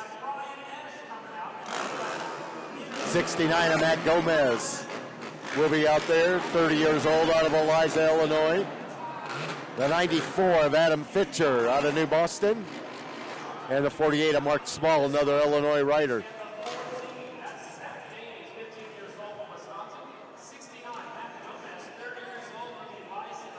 Big old utility quad out there. That's Mark Small. It is.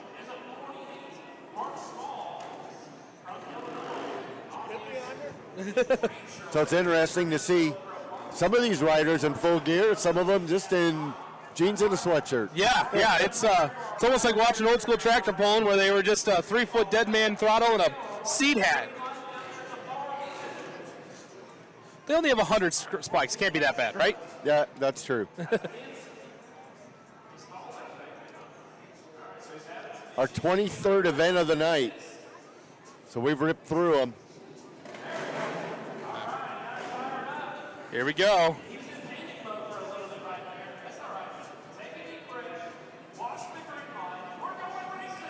All right. This ought to be fun. Good start. How about look at the utility quad? Now if he can make it stick, boy, he learned something from his first heat race. He's just going to be a big tank out in front of everybody. He is. Look at him throw the block. Said, pass me if you can. Look at it. Look at it. Oh, no. That's just like a bunch of Jeeps going up against the tank. Now maybe a pass on the outside. He might have an issue.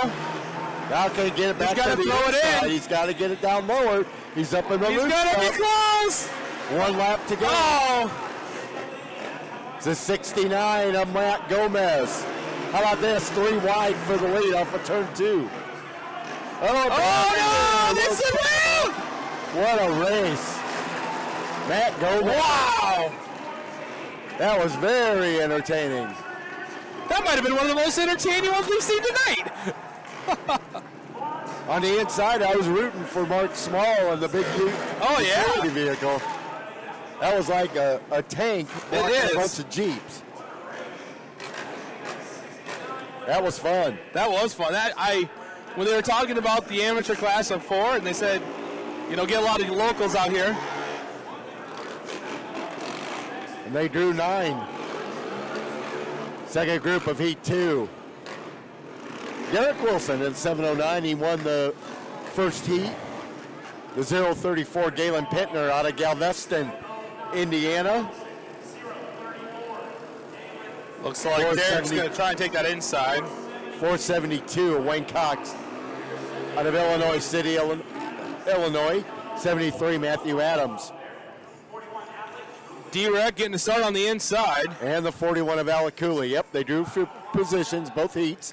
So he'll get the pole. Let's see if he gets the whole shot. He's got the headlight on. Oh, that's. They'll wait for the green light.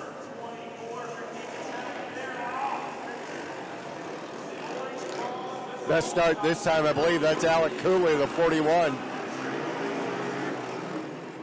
Wilson second right now. Boy, they are sliding on the ice, no doubt about it. You wonder what the strategy is with the studs. Maybe put them all on the front or all on the back. Who knows?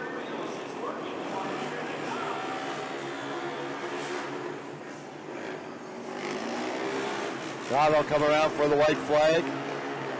73 Adams loops it in turn 4.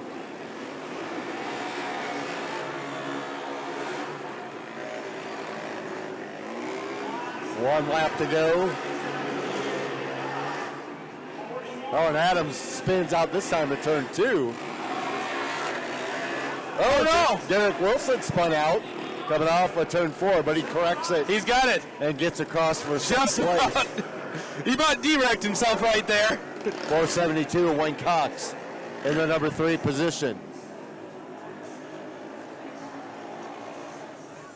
So that's how the amateur quads finish up. Our heat races are now completed. Oh, that means it's time for the mains. Intermission, Zamboni, all of that stuff coming up. And the limbo. Oh, the limbo. Limbo coming up during intermission. Ironically, I was never good at a limbo. Weird. I don't get. I might be able to roll under one, but I don't think I can. I'm definitely not leaning back. I could give it maybe the side. Oh. So we are at halftime, at intermission. Well, we're past halfway, but we're calling it halftime. It's like three-quarter time. Looks like we have last chance qualifiers for both the bikes and the quads. Okay. As only 8 move on to the main event. Oh, yeah. We have 10 bikes and 20 quads. Wow. I know that was the one thing I really noticed when I was coming in and checking out the pits today, Rob, was the amount of bikes. And I mean, obviously, the Battle of the Concrete, there was a good turnout. We had a great great amount of bikes out there, but there wasn't as many quads that had switched over to concrete mode. And then I come in the night, it's almost all quads down there. And I was really impressed because I thought, well, maybe they brought some of the amateur ones, but as I'm doing my own little pit walk, no, these are all pros. Yeah, they were all. You can see a good shot of the crowd there. Look, Yep. maybe get us waving. Oh, he's going to zoom in on us, maybe. AJ Schoberl, it's our pleasure. We were glad that we could do this. Yeah, again, many thanks to Dish for sponsoring tonight's event. They were able to step up so we could bring it to you guys for free. And we'll wave at the camera. Hi, Kelly. We're on Kelly Vision. Oh, we are. We are. That's us way up there. Look, Ma, no hands. Look at me run the See camera. the red Dish? Oh, that is us. Yes, that is us. All right. That's enough of looking at us. I'm out of here. Kelly forgets that I can change the camera back. What a great looking crowd that we have here Oh, at the just- Tax Slayer Center. Yeah. And they have been treated to some great racing. Yeah, and it's definitely something, when we talked about it, when we saw them on the concrete, just it's a different, something we never have seen before. We see a lot of dirt track racing. Obviously, last year you were 3 nights every weekend you were gone watching, except for the month of May when it rained. But, so we've, and not that we get our fill, we love, I'll watch dirt track racing all day long, but to see a different sport completely and then watch, what I like to do is you kind of notice there's some techniques that doesn't matter what you're racing, it's the same thought process. You look at some of the setups and you kind of realize there is a lot of crossover there. There really is. And if you look, and one that stands out is Unlimited Outlaw Quad rider Yes. Blake Stangiga, who, as we mentioned, also drives a sprint car, which if you don't know what that is in racing, it's an open wheel race car, kind of shaped like a bullet, and it's got a wing on top of it. And he was riding his quad just like he would pitch that sprint car into turn 1 at Jackson. Yeah, and you got to think about, the ability for him that he's getting a lot of seat time in a racing vehicle that's not during racing season, how much it's got to help when he goes to the sprint car. Some racers, they've been, 3 months where they haven't touched their car, they haven't been behind the track. So when those first few races of the season, I guarantee he's got a little bit of an advantage there just because of the seat time he's had over the winter. Well, and he also runs the outdoor quad season as well. So he runs the motocross with the quads. And, in fact, there was a couple weekends last year where on Friday night he was running the quad. Saturday night he was in the sprint car. And, you were mentioning Friday, Saturday, Sunday last year. I think I only had 3 full weekends. Oh, yeah. I mean, it was because of the weather. Yeah, it was absolutely it was nuts how that worked out. I mean, there'd be weekends where I was all geared up. It got to be the point where if I packed my stuff on a Friday so I could go race it, I'd go watch a race that night, it'd get rained out. So if I didn't pack my stuff so I couldn't go because I had to go home right after work, then we'd have the race. Yeah, that's right. So for the sake of the racers, I stopped packing my stuff. It was... Well, this is something that's so much fun, and the Quad Cities is such a huge racing community that I'm surprised they don't have more of these during the off season. Yeah. But you just never know. Yeah, you never know. Like I said, I know Ken and Christy, they like coming to places they haven't been, but they also like being able to establish a fan base, and I think tonight's program has definitely proven that. Yeah, crowd-wise, I'm not sure how this compares, but it's a fantastic crowd here at the Tax Slayer Center in Moline, Illinois. And we are glad that you have joined us along Done Right TV's Facebook page and YouTube channel. And our big thanks again to Dish for bringing this to you tonight, February 29th. It's Leap Day. Yeah. It's a bonus day of the year, and we're getting to go racing. My phone didn't switch over. Oh, it did? It went March 1st? It didn't even do that. It went back to February 28th. Just like, we're doing this over again. So I just haven't figured that out. So I'm going to wait till tomorrow and see if it catches up with March 1st. Yeah. But the Ides of March tomorrow. That's hard to believe. It's March 1st also.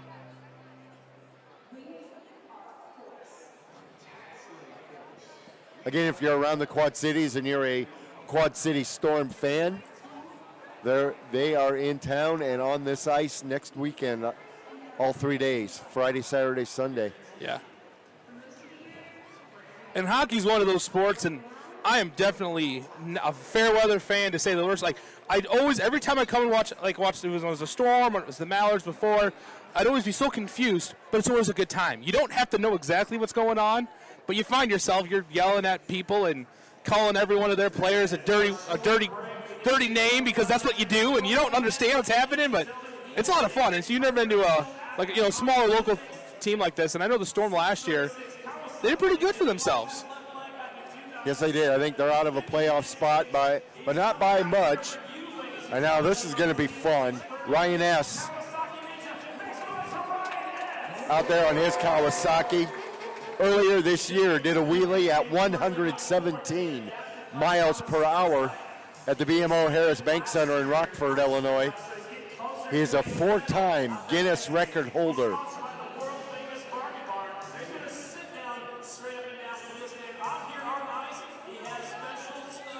So this will be fun. We have no idea. He keeps it a secret what stunts he's going to do.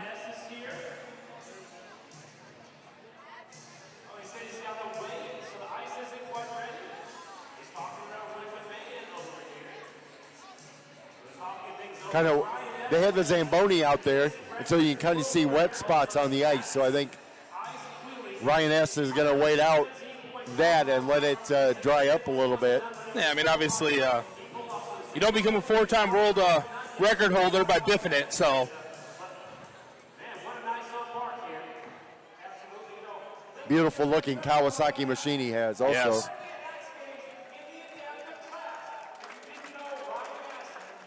And Ryan S. also an X-Game veteran. We got him right there on the on that camera, right, that front stretch camera.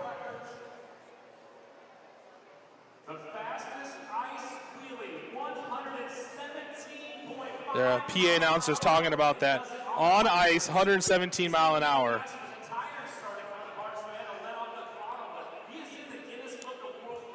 That's crazy. I can hardly do a wheelie on anything, but on ice, on a crotch rocket at 117 mile an hour.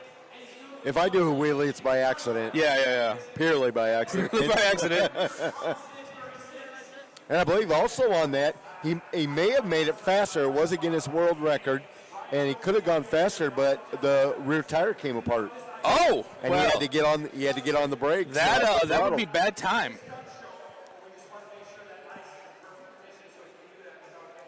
Coming up after the intermission, of course, during the intermission, lots going on. You got Ryan S. out there on his Kawasaki. Yes. We got the Limbo. Ooh. Coming up, the Ice Limbo. Here we go. Oh. Sorry, folks. Here.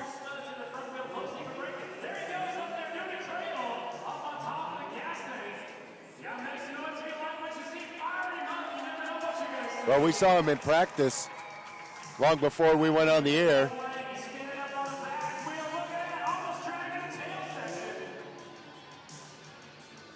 Warming up with just some wheelies. Now watch this.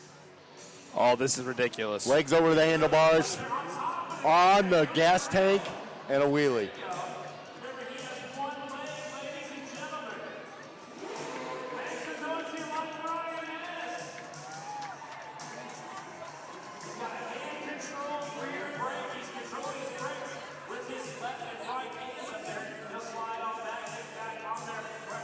Again, a Guinness World Record holder 4 times. Oh, what's he trying to do here?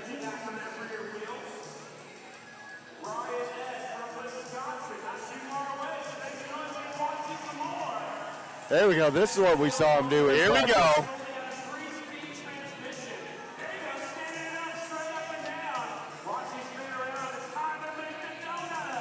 Yep. He's going to draw a smiley face, I think.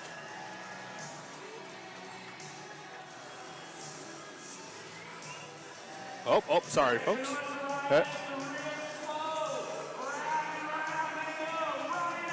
Thought maybe he was going to do the Olympic circles, but nope. Making the donuts right now. I try and do the Simpsons voice, but I can't do the donuts very well.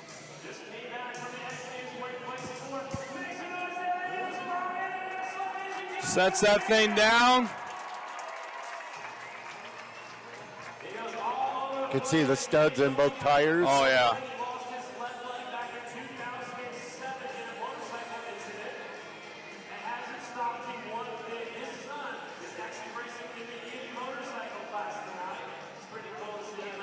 Oh, his kill switch came off when he set it down. Yeah, it sure did.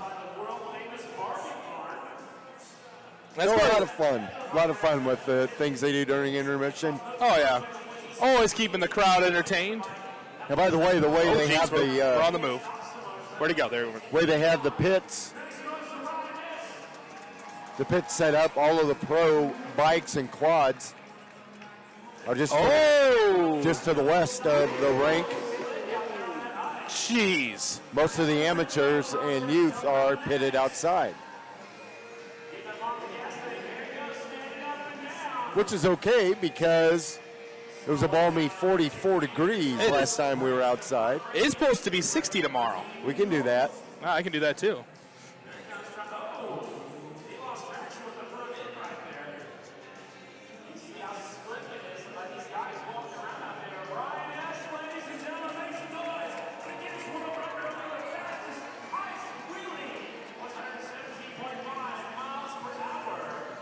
So Ryan S. will bid us adieu. Man, those things are violent when they rev up like that. It is just...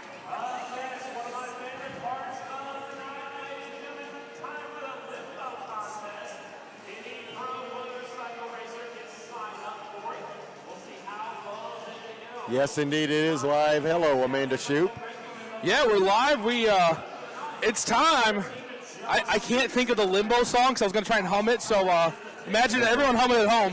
And, well, let's be honest, we're live on Facebook. We'd probably get copyright if I tried to hum it. That's all. Out setting it up in turn 4 of the oval, or turn 3 of the oval. Now the goal is here. They got to get themselves and their bike under that. So this will be fun. This will be fun. Let's see our competitors. Got Kirk Cheney out there.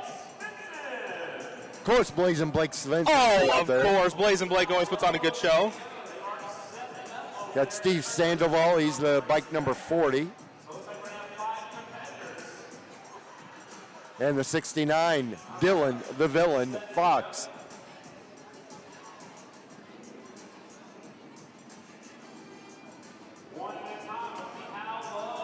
Well, what's fun, I think we have about 5 competitors. Shoup's underneath it without a problem. Okay, I'm going to keep it over here because this is going to be too hard of a shot. Here we go. He makes it look easy. And, of course, just like if you're dancing the limbo, it will go down. Sandoval makes it. He makes it through.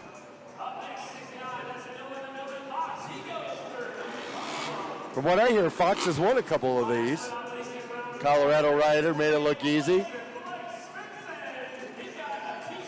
Vincent brought out a T-shirt.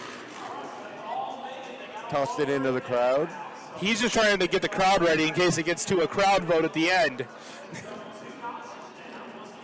Buying votes. It's very timely thought process right now, is it not? Here we go. And Shoup makes it in the lucky number 13.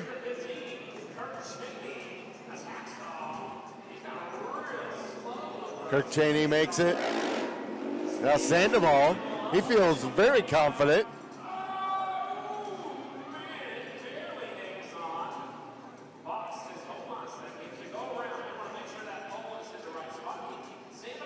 Yeah, Sandoval with his helmet. Top of his helmet actually made the pole shiver a little bit. Well, if I was standing on the ice, I'd be shivering too.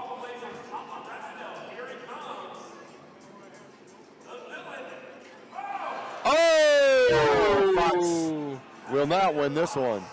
He's done. Dylan Fox.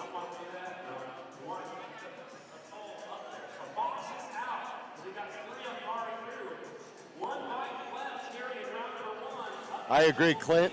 We need to have carts on this one.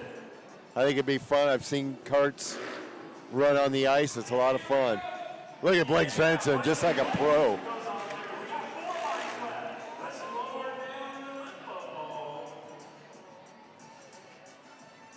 Some stretching going on down there. Yeah, he is. How low can you go?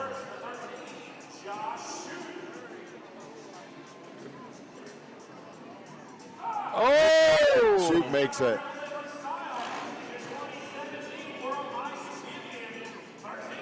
Here we go. Now let's see what Kirk Cheney does. Cheney makes it. Makes it look easy. Sandoval about knocked the. Oh! Wah, wah, wah. We kind of anticipated that as he hit the bar last time. Yeah, he had trouble on that first run. Ooh, Kelly's on the other side. He's got a danger zone himself over there.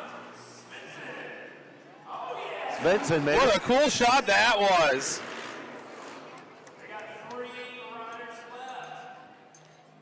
We'll keep it on that. All right. They got to go lower now. They go lower.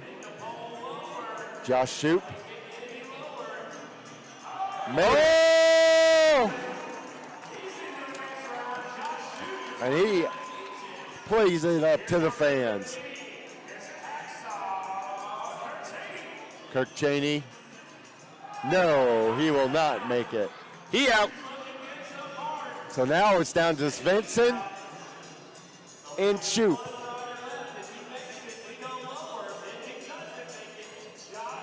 Oh! Because can Svensson make it?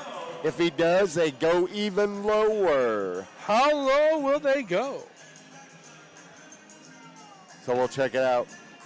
Don't forget, World Championship Ice Racing Series at Hobart Arena, Troy, Ohio. Oh, he makes it! Yeah. On March 28th, Hobart Arena, Troy, Ohio, to round out the 2020 version of the World Championship Ice Racing Series. I think Svensson uses more throttle than anybody else doing this. Shoot! Oh! I thought he was going to have it. Svensson still has to clear this one. Yes.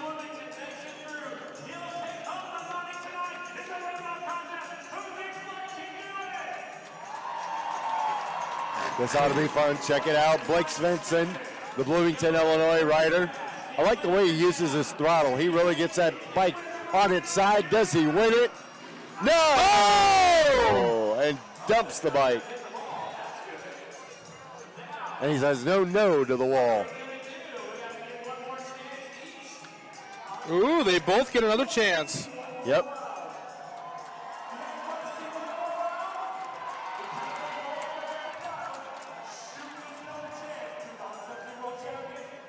So now let's see what Shoup does.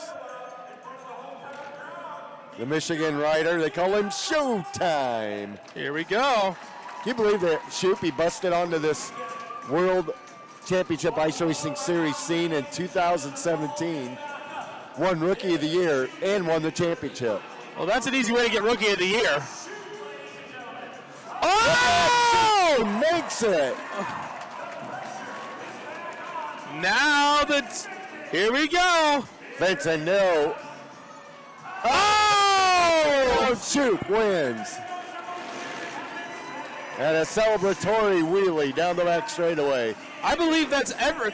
I figured it out about the ice racers. There's only one way to celebrate. That's with big old wheelies. Yep.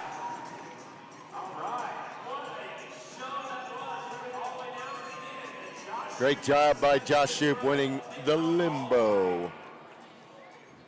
Let's see what Kelly's doing down there on the infield.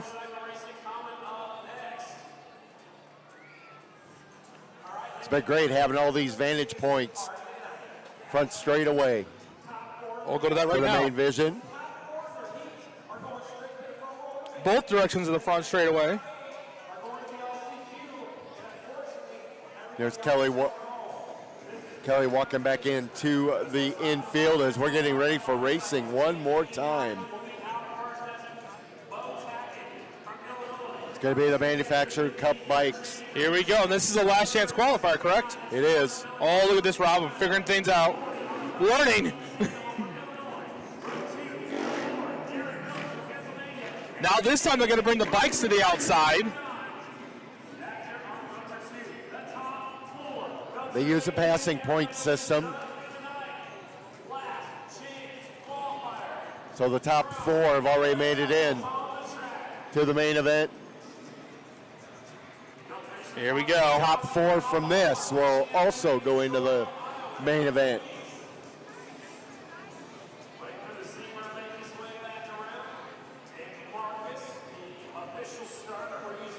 Go tack it out there in the 689.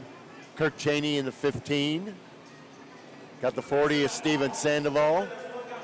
99, Logan McGrain has to run the last chance qualifier after dumping his bike twice in the heat races. The 4, Darren Phillips. Let's see what happens. Here we go.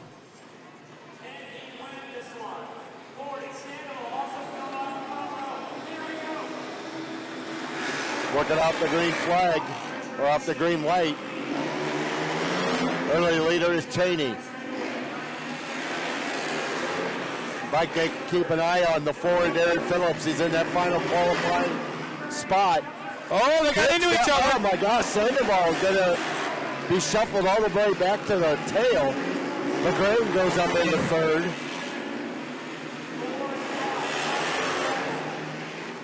So the 4 of Phillips still, and Phillips dumps it in turn 2.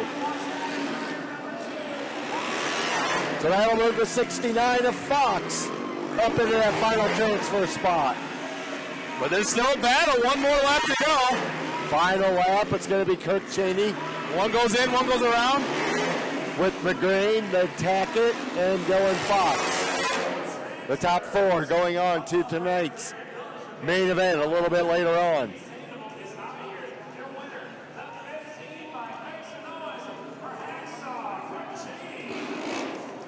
All right, moving on to the Unlimited Outlaw Quads.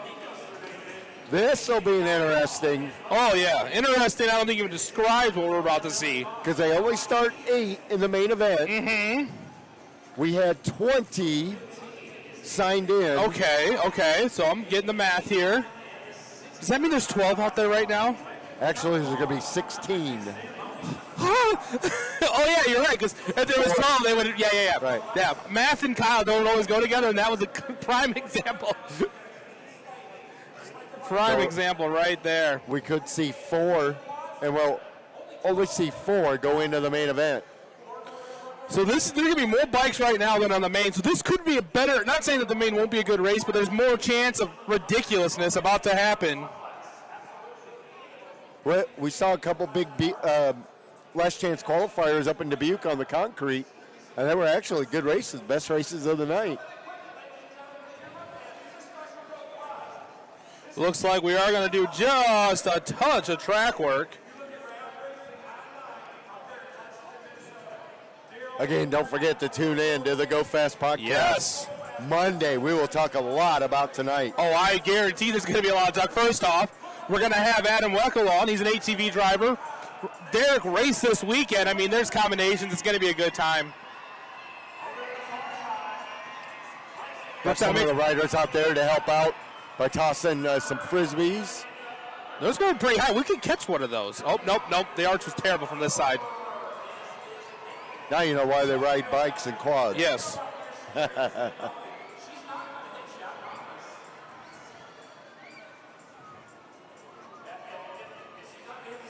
Well, in the International Championship events, trophy girl right down here on the front straightaway, Nicole Jacobson.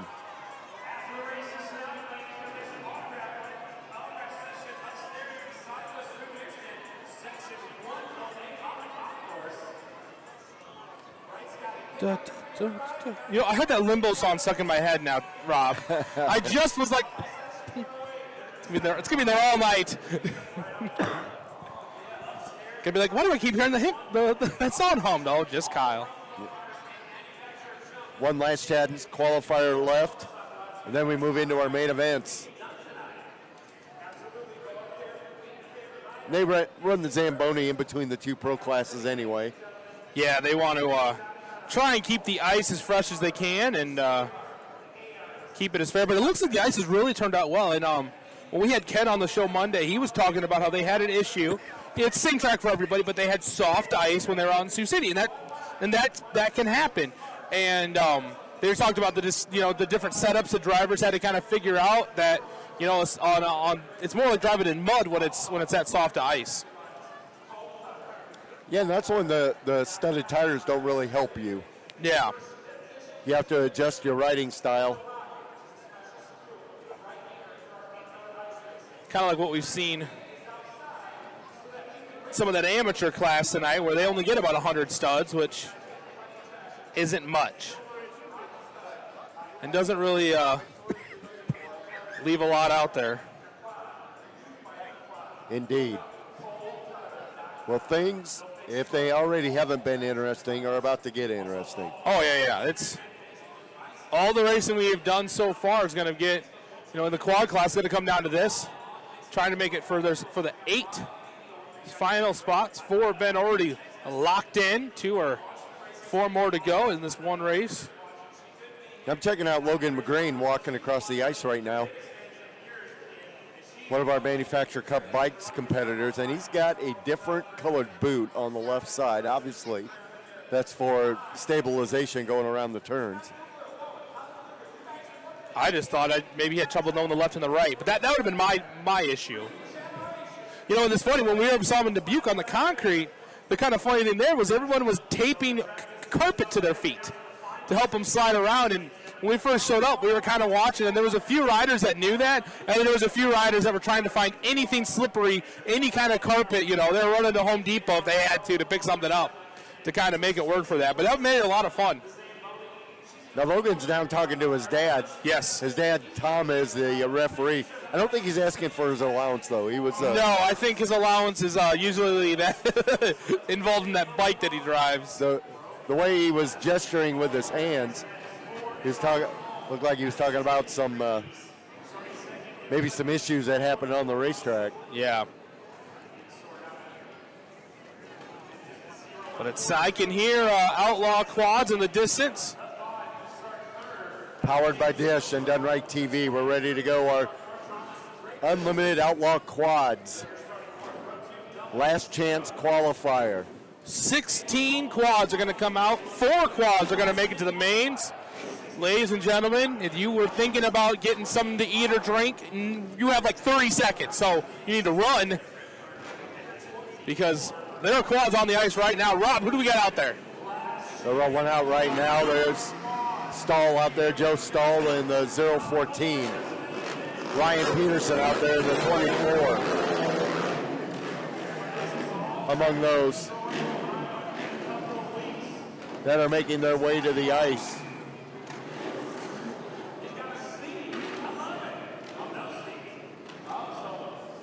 Oh, here we go. Don't forget, folks, get a chance, hit that share button. If you're watching on YouTube, make sure to hit the subscribe button. We haven't kind of forgot to talk about it for a little bit, but it's super important. Hit the like button. If you're checking us out on Facebook, make sure when the stream's over, pop over to YouTube, check out Done Right TV. Please hit the subscribe button. It helps us out a ton. Help us grow what we're doing, and the more we grow that, the more events like this we can do all summer long. So make sure to help us out a little bit there.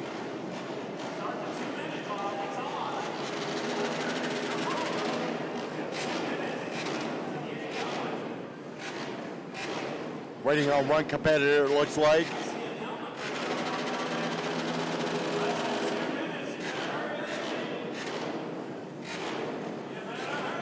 Looks like we're running 2 last chance qualifiers. Ah, that seems a little bit safer than 16 quads out there.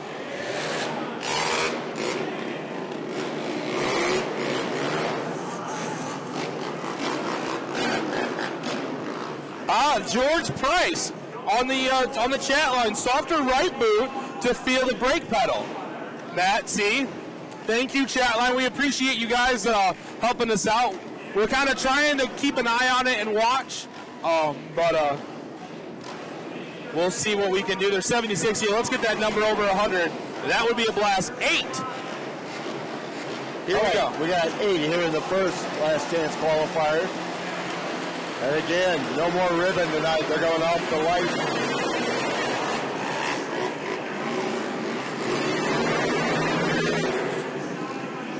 Only 4 laps.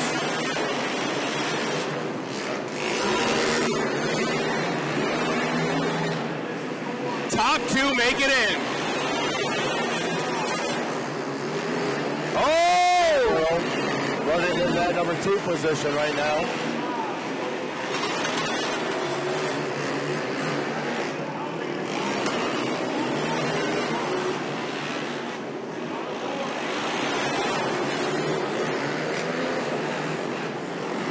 Last lap right now.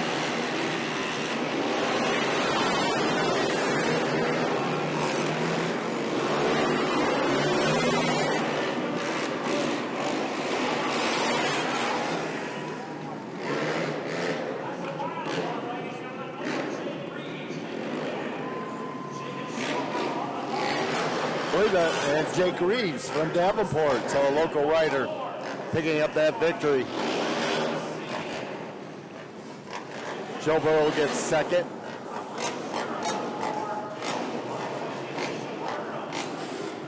So our second.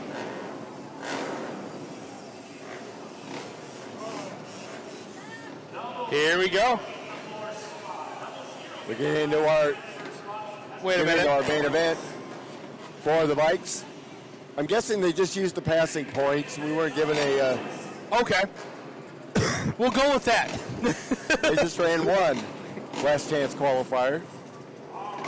Top 4 made it into the night's main event. On to our main events, youth bikes. Here we go.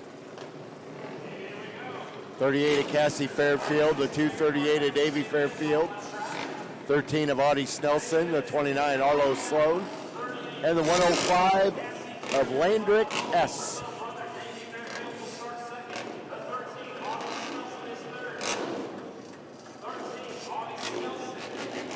Well, I see 4 out of our 5 riders.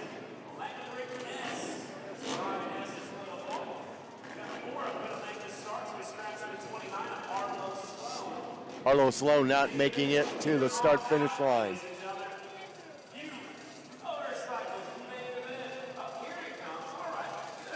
Oh, Arlo made it after all. This is going to be a 4-lap main event for the youth bikes. We got one more coming out there. Yeah, Arlo Sloan, the Illinois rider, 5 years old. He made it.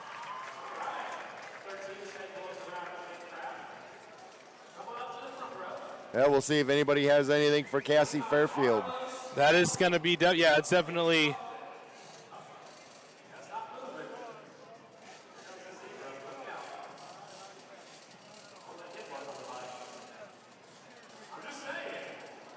Might be having a clutch or a gear issue. Yep.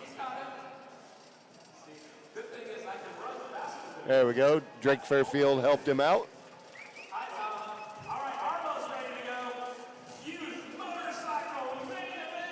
50 cc's. Here we go. On those motors, we're looking for that green light. Here we go. Oh, Cassie Fairfield. Oh, she's gone. She was checked out by a straightaway already. We'll check in with her later on the camera because we got a race going here for second place. Ooh. Good battle for second.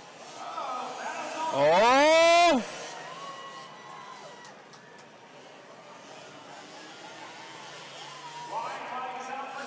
Oh, no. Right flank. Oh, and Arlo Sloan dumps it over there in turn 4. Good battle here for the number 2 position. Audie Snelson using the outside. Cassie Fairfield. Oh, he's trying to get that thing back up. He's hammering down.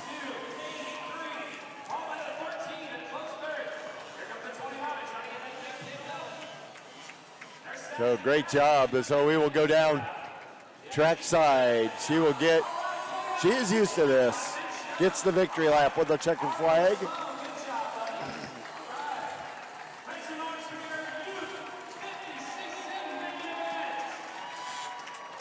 I believe the Fairfields went 1 and 2.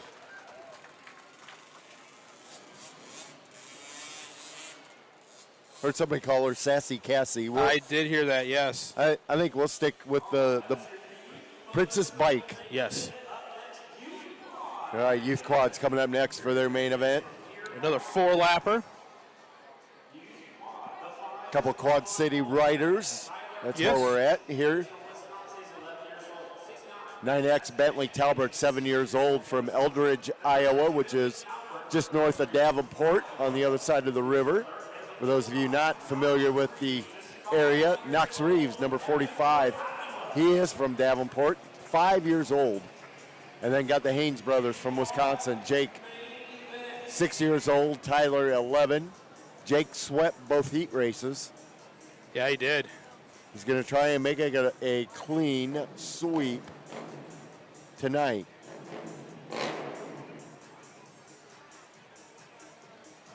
Been a lot of fun. We're now into our main events. Yeah, I can't believe we've been here since 7:30. It's been 2.5 hours. I thought it would have been like a half hour. As fast as this race tonight's been going on. You know, Ken and Christy really put on a good event, keeping everything moving fast and exciting. Great view from down on the main straightaway, and green lights on. Here we go. We got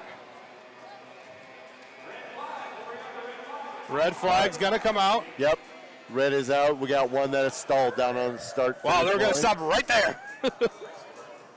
Hey, at least they stopped. That's I know. I what was it gonna looks say like. there.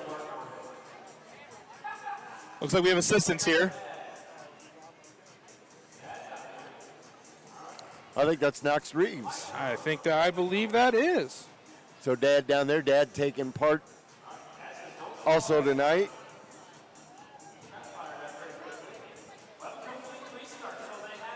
His dad Jake, and we'll see Jake in, he qualified for his main event on the Unlimited Outlaw Quads. Yes.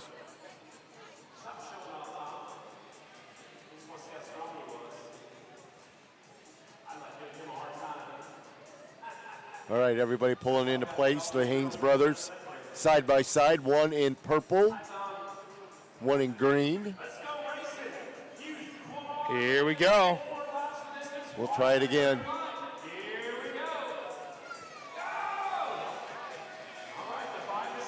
We're going to call that good. Wow. Brothers run into each other. What? What is that? Little brother did not like that. That is going to be a long ride home. Bentley Talbert will lead the first lap. There the brothers slide around. Yeah, they do. Brothers Haynes now 1-2 once more. Jake recovered. He's going to try to make this a complete sweep.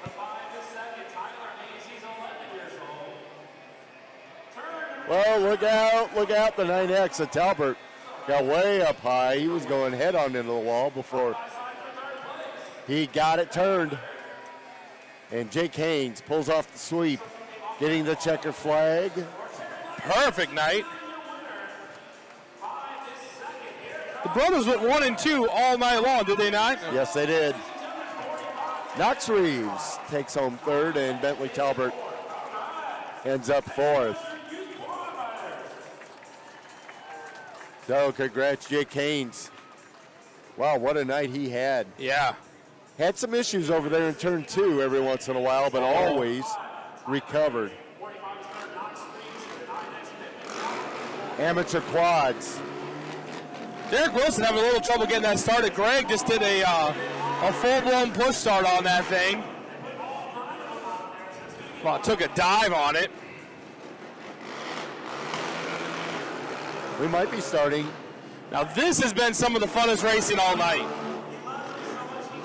Got 2 through 4. Got 8 of them out there.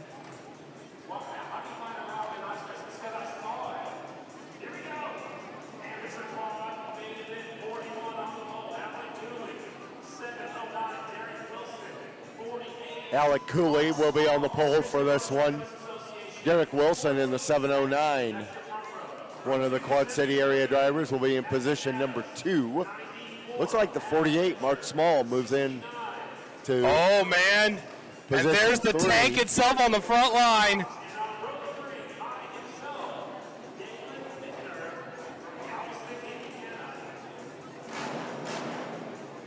All right, Here we them go. up.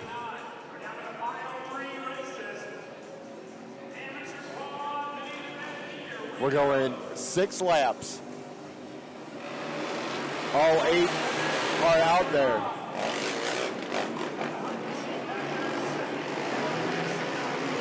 Cooley with the early advantage.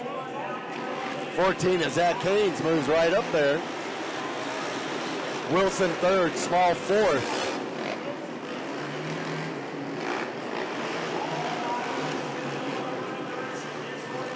Yeah, well, 14, Haynes got sideways. Wilson avoided him. Haynes right back on the throttle. That's the biggest battle. White flag in this 4-lapper. I'm sorry. I think that's at 6. Wilson trying a slide job. Doesn't work on Haynes. Try it again. Hits the barrier on the low side. Couple bikes. Oh! 3 and 4. Wilson goes around.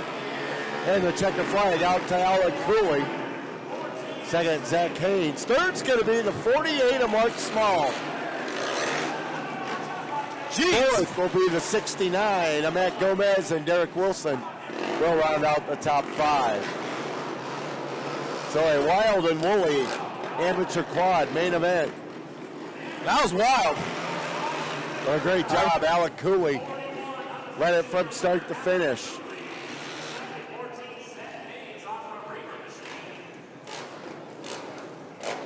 I will say that race felt a lot like pitting with Derek Wilson. We had a great heat race and drove backwards in the feature. That's common for us. All right. Oh, Zamboni time. And then, look at Cooley with the dive on the ice. I love it.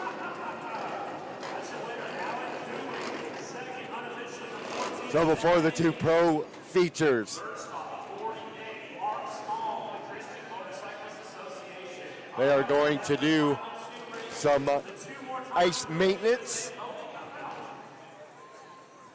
Again, don't forget, World Championship Ice Racing Series. Fire on Ice Thunder Tour wraps up on March 28th at the Hobart Arena in Troy, Ohio.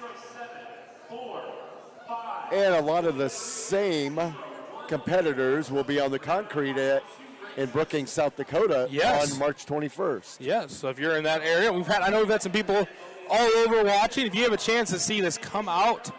Take sure to, if you come out to an event that Ice Racing's at, make sure if you get a chance to meet them, tell them that you got to see it on Done Right TV. That helps us out a lot, kind of showing what kind of reach we're having around here. But again, we're doing another little Zambonian.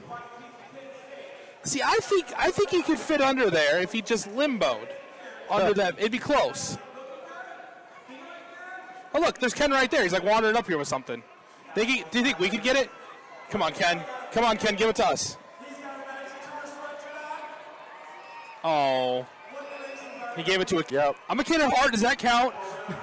Well, he also had one of the tour sweatshirts on. Yep. Oh, it's Frisbee time, too.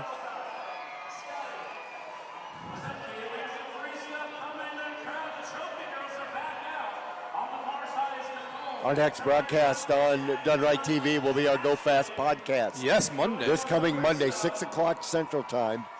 Tune in on the Done Right TV Facebook page and also the YouTube page. Yes. It's an hour long of racing news, discussions, interviews. It's we like to change it up a little bit, but there's kind of a nice little format we have. We try, and our goal is to elevate the local racing scene up to the next level. Also, kind of give a little highlight of what's going around in some of the big open classes, and as well as the big series like NASCAR and F1 and all of that. But if you enjoy racing or just like a good time, 6 to about 7 o'clock Monday nights on the Go Fast podcast. Live on the Done Right page. If you enjoy the show, we have a Facebook group that's made up of a bunch of fans that like to talk about the show during the week. You can pop your head in there and ask questions. If you have an idea for a topic, that's a great place to leave it.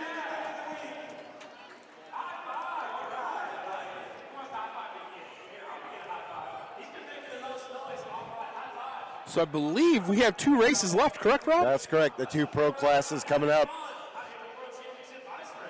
to finish things off, and I believe we're running quads first, and we'll finish off with the bikes. I do see a pile of quads ready to come out on the track. We'll have 8 of them. Folks, this is going to be insane. Again, if you have not already done it, hit that share button, hit the like button, hit the follow button. If you're on YouTube, hit the subscribe. Make sure to ring the bell so you're notified every time we go live, because Done Right TV goes live more than just motorsports stuff. You have a chance. You can watch the Don't Hassles for local shows on Monday through Friday, noon to 2, a local sports show on the ESPN radio station, but they also broadcast on Facebook and YouTube as well.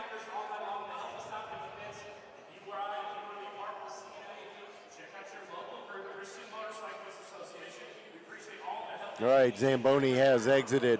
No more Zamboni.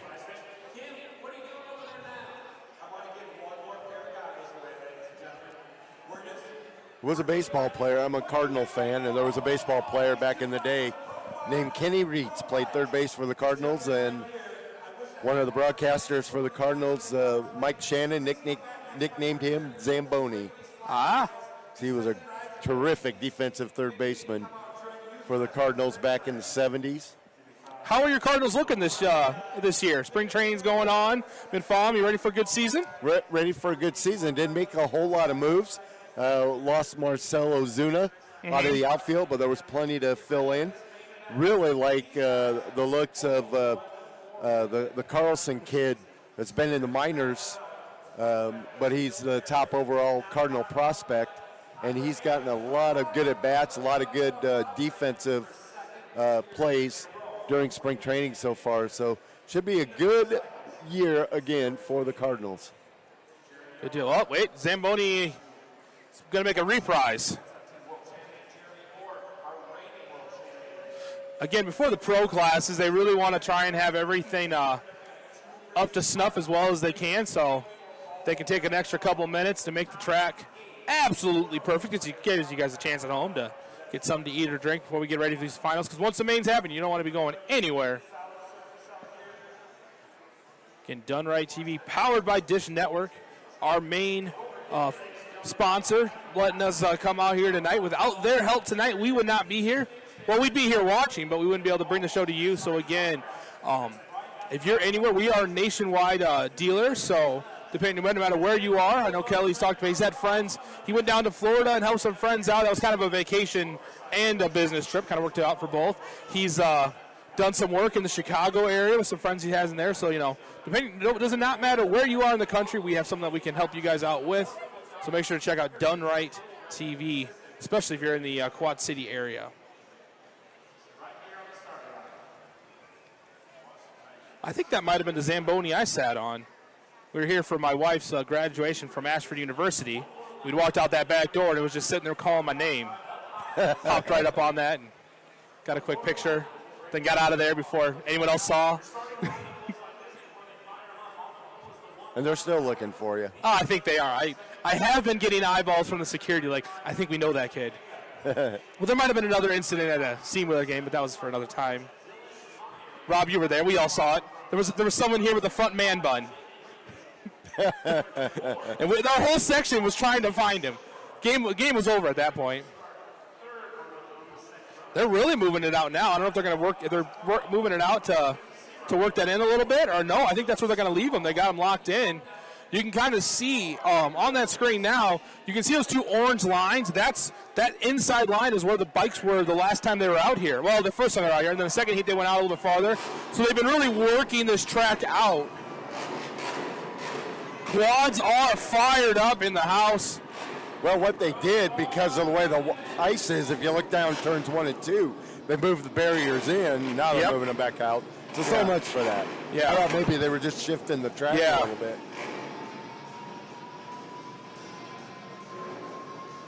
Which that's got to change a lot of, you think about, we're talking about dirt track, how much it changes. The more that they've been pushing this track out a little bit, it's going to change your approach angle in every corner that first couple laps. Be interesting to see how these pro riders can handle that. But obviously they're pros, they'll be just fine. Well, this will be the first time tonight that we're going to see Tyler Allen and Blake Stengiga in the same race.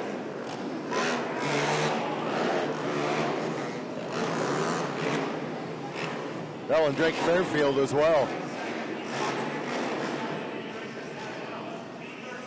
Those are the three that have done a magnificent job tonight.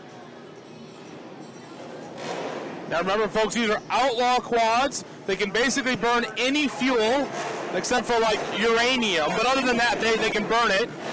Can be swapped with any sport bike or motorcycle engine.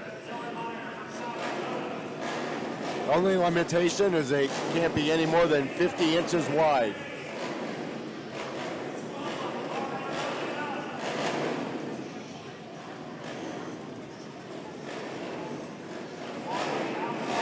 They have this listed as 6 laps. With 8 riders, it will be a wild, wild 6 laps.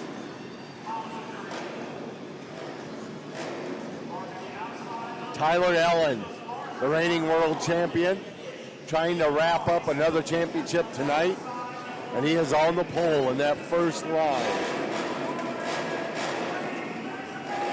B13 of Drake Fairfield, 35, Blake Stengiga,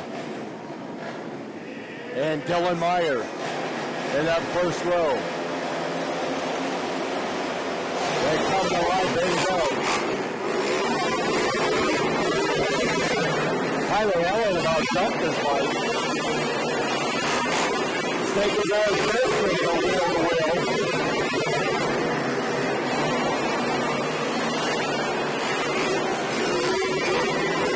Fairfield got the advantage. Stengiga tried a crossover. Meyer right there in fourth. Allen is checked out. No real surprise there. Well, without a lot of contact, Fairfield and Meyer both by Stengiga. White flag checker flag for Tyler Allen.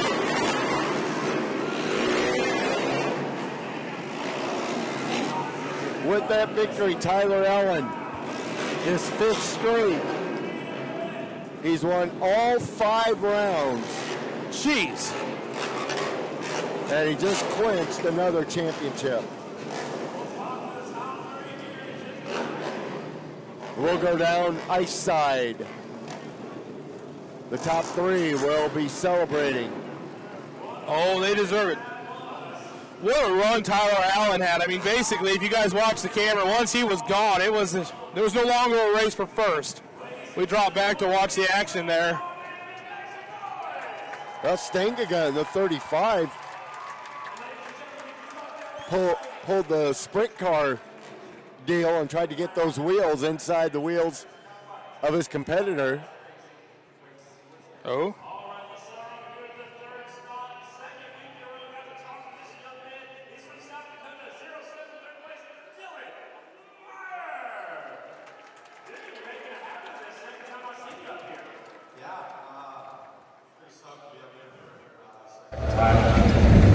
Second time on ice, so I'm happy.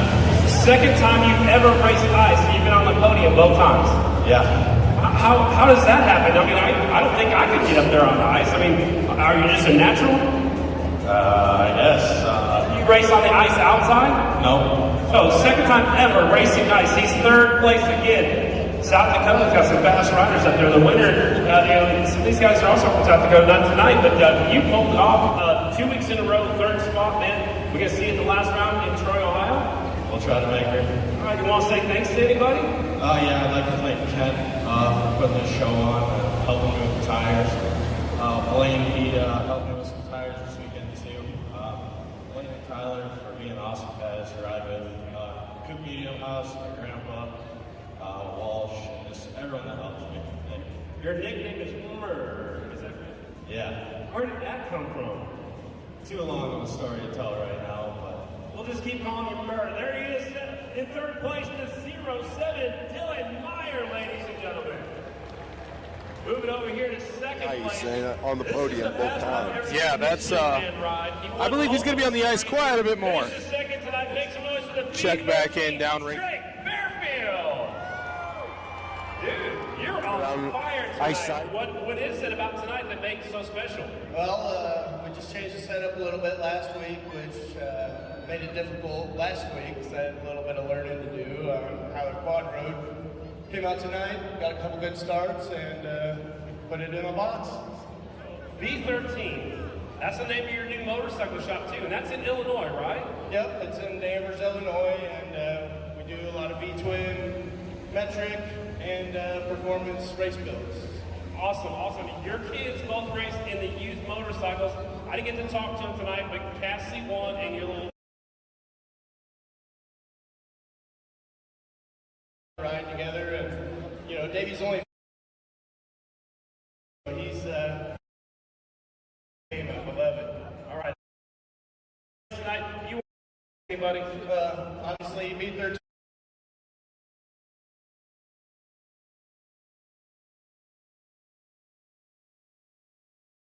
B13, Drake Fairfield.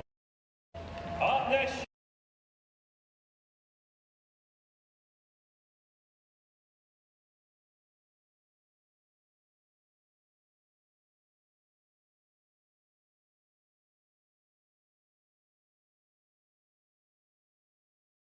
Can you do it for the whole year? Yeah, you know, I'd be pumped if I was able to do that race at a time, and you know, I'm just really happy to add another stud in the collection. So I want that trophy. I'm gonna have to get one of those. Do I have to start riding? Because that's the only way you can win one, right? you got to get on a weight training program for one of these. Are you calling me fast? No, they're just a lot heavier than you would think. So Okay, all right. I didn't know if you were gonna go there. So you've been fast all year long. You're a defending champion. You have had that #1 plate, and you look so good out there. You want to say thanks to anybody? yeah, you know, I'd like to thank thanks to my mom and dad.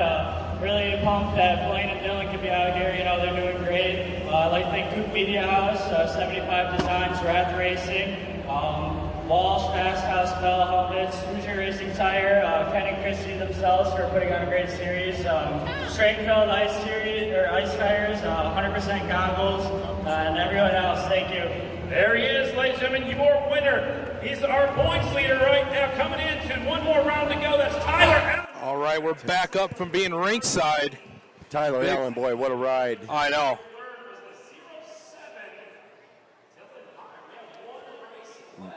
Dylan Meyer would just they're going to the Champaign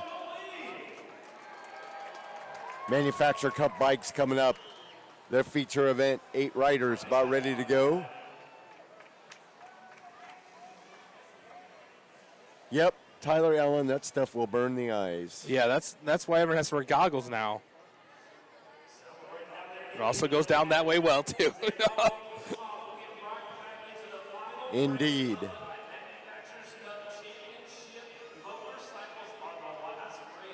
All right, you heard that maybe from the PA. Last race of the night coming up. So last chance, hit that share button. Make sure to hit the like button. Hit the subscribe button if you're watching on YouTube. Again, if you're on Facebook, we really ask you, when this is all over, check out our YouTube page. Whole lot of fun content on there. You can go back. It's a lot easier to find some of our old stuff.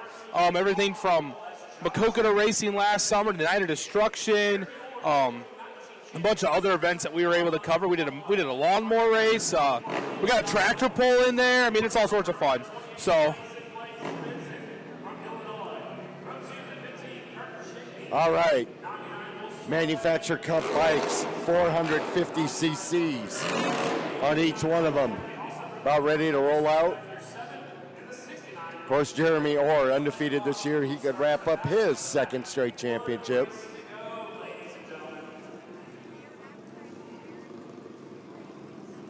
He swept his heat races.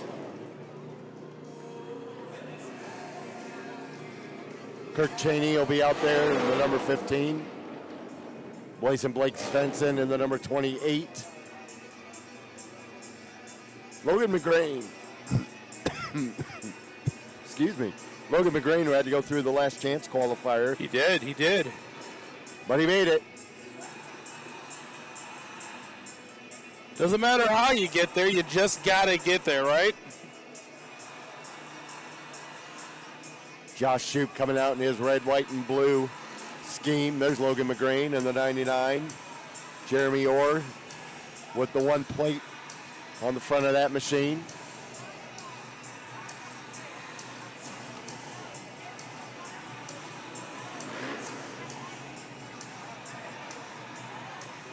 Two rows of 4, 8 laps the distance. Here we go.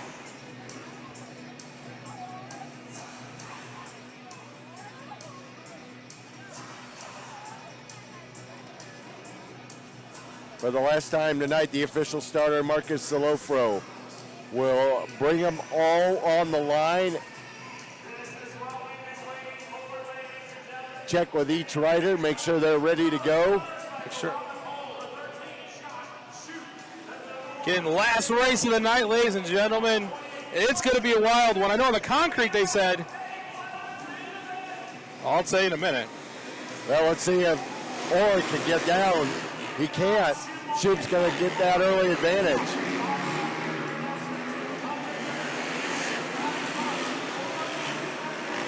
Shoup drifted a little bit. Looked over his left shoulder. Keeps it ahead of Orr, but now Orr digs down underneath. Takes that advantage. Jake Mattia, 3-time world champion who Orr beat last week, not with us tonight.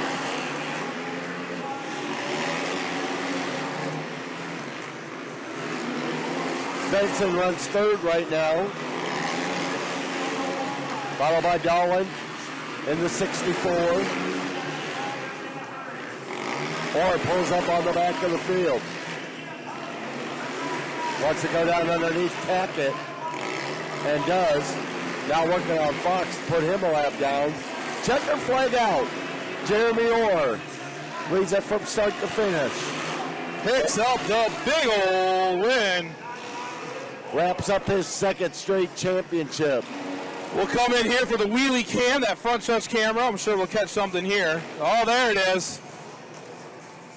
Wheelies right in front of the camera. Great shot there. And so Orr will pull down into the infield with Shoup and Svensson. And they will celebrate and we'll hear from each of them as we close out our broadcast. We will finish things out with them. But again, we want to thank everyone for hanging out with us tonight. Hope you had a fun Saturday night. You know, we kind of we kept this one under wraps. We've known for a couple days, and we couldn't let the cat out of the bag, but had a fun time. Great crowd here. Again, if you are anywhere in the country and you see that the World Championship of Ice Racing is coming to your town, maybe they're on concrete, maybe they're on ice, maybe it's their summer TT they run, make sure to come out and support them because Ken and Christy put on one heck of a show.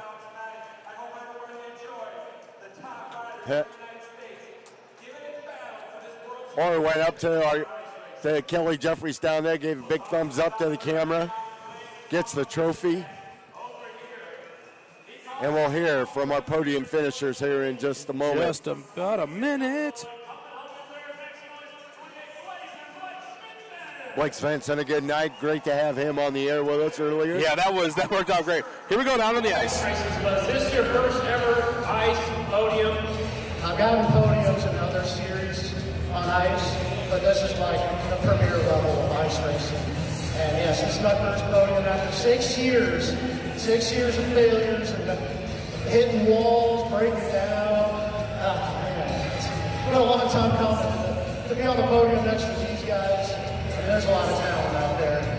I tip my hat to these guys because they rode their butts off. We're calling this your home race. This is as close as we get in this series. So congratulations on your first podium. A lot of friends and family here tonight. Do you want to say thanks to anybody? Man, I got to thank all my friends and family that are out here. A lot of people came up from Galesburg. My family, the Sandoval's, Steven Sandoval, his brother, his dad, both his brothers, and you know my dad, his fiance are here. My girlfriend and future mother-in-law are here. So. Oh, I like that right there. That was pretty slick. I like that. Hey, I just call it how it is, man. That's how it is. Well, she's gonna get a ring.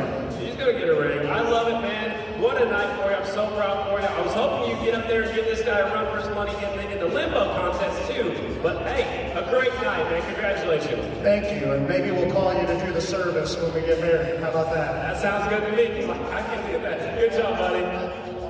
I'd like to thank R&R Racing, Illini Palace, Spencer Brothers Painting, V13 Cycles, World Famous Bargain Barn, R&R Racing, the Windjammer, Bloomington, just everybody else who came out. There you go, Blazing Blake Svensson, second place. Let's move over here to, Svensson with third place. Move over here to second place. He's your 2017 champion. Had to lead early on, make some noise for Josh Shute, second place, ladies and gentlemen.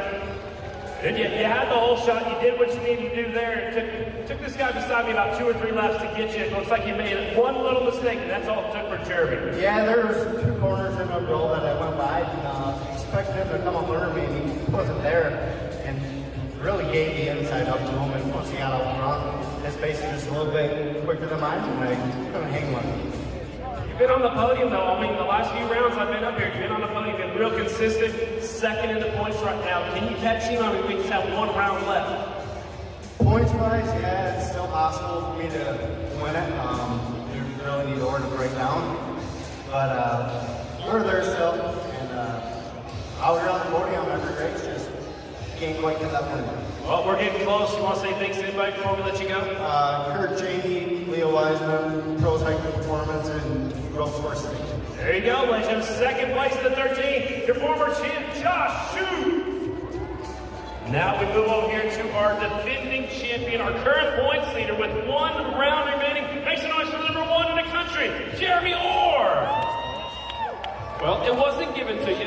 You had to earn it. You had a couple of solid heat races. You're switching boots with Logan McGrain, switching wheels. I heard there was a lot going on in the pit area, and you come out here and do what you need to do and win that main event. You got by him about lap number 3, and that's all it took for you. Yeah, we're trying to do whatever we can do to get Logan hooked up and get back up on the podium with us. I knew that I wasn't going to have the pole from that first heat race. The last times were going to be slower, so my plan was just to let Josh go at first and lead a couple laps. And he's an aggressive rider. We ride each other really hard, so I knew that I didn't want to make that pass too soon. And we waited a couple laps and saw a couple openings, but didn't want to take it. Waited and ended up going good. 1 round to go. Can you win back-to-back championships here in World Ice? That's the plan. I mean, last year we almost swept the series, but had an unfortunate mechanical in Pennsylvania. So it was hard last year. We started on the back row a couple times. So this year, I'm trying to make it a little bit easier. Sweep them all, win it all, take it home. Are you always this mellow right now? I think I'm more excited for your win than you are. Yeah, got a lot to do tomorrow, so now just take it out tomorrow morning. It's got to get done tomorrow. Long drive back to Pennsylvania? It's not that bad. After driving to Iowa last weekend, 12 hours, it's not that. All right, so you want to say thanks to anybody?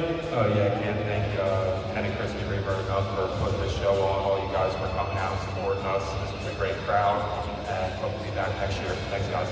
Last question. Are you going to be upstairs signing autographs in section 108? Christy said we can't get paid to come sign some autographs, so I'll be up there. All right, there he is, your winner, ladies and gentlemen, defending champion, the number 1 in the country, Jeremy Orr, your winner. Series the pro riders will be up at the merchandise table. Yes. And signing autographs. So after they've gone through the whole night of racing and all that, they take time to do that. So soft-spoken Jeremy Orr with the victory. Oh, he got Kelly. He lets the champagne fly, and congratulations. And as they go back and forth with the champagne down there. That bike just fell over. It has been a blast tonight. Thank you again to Dunright TV and Dish Network for bringing tonight's World Championship Ice Racing Series here at the TaxSlayer Center in Moline, Illinois to you. For our whole crew, for Kelly Jeffries, for Kyle Jackson, I'm Rob Hinckley, and sir, it was a heck of a deal. Oh, that was a blast. I mean, like I said, we about a day ago, we officially said we were going to be here, and, we got to see him on concrete, hadn't seen a chance to see him on ice, but it's a whole lot of fun. I can tell you what, next time they're going to be in town, doesn't matter if we're filming it, I want to be in this house because it was a fun time. Great night of entertainment. Rob, great job on the call. Kelly, thank you so much for letting us do this. And again, we got to put props out to Dish for being the major sponsor tonight, helping us come out here, letting us put on a great show. And, again, thanks to Ken and Christy for also kind of understanding what we're trying to do here and helping us out. But I think we're ready to be done. Oh, look. He's got us on camera. Yep. Checkered flag is out on this one. Don't forget, Go Fast Podcast, Monday, 6 o'clock Central Time on the Done Right TV YouTube and Facebook page. Again, for Kelly Jeffries, Kyle Jackson, I'm Rob Hinckley. Good night from the Tech.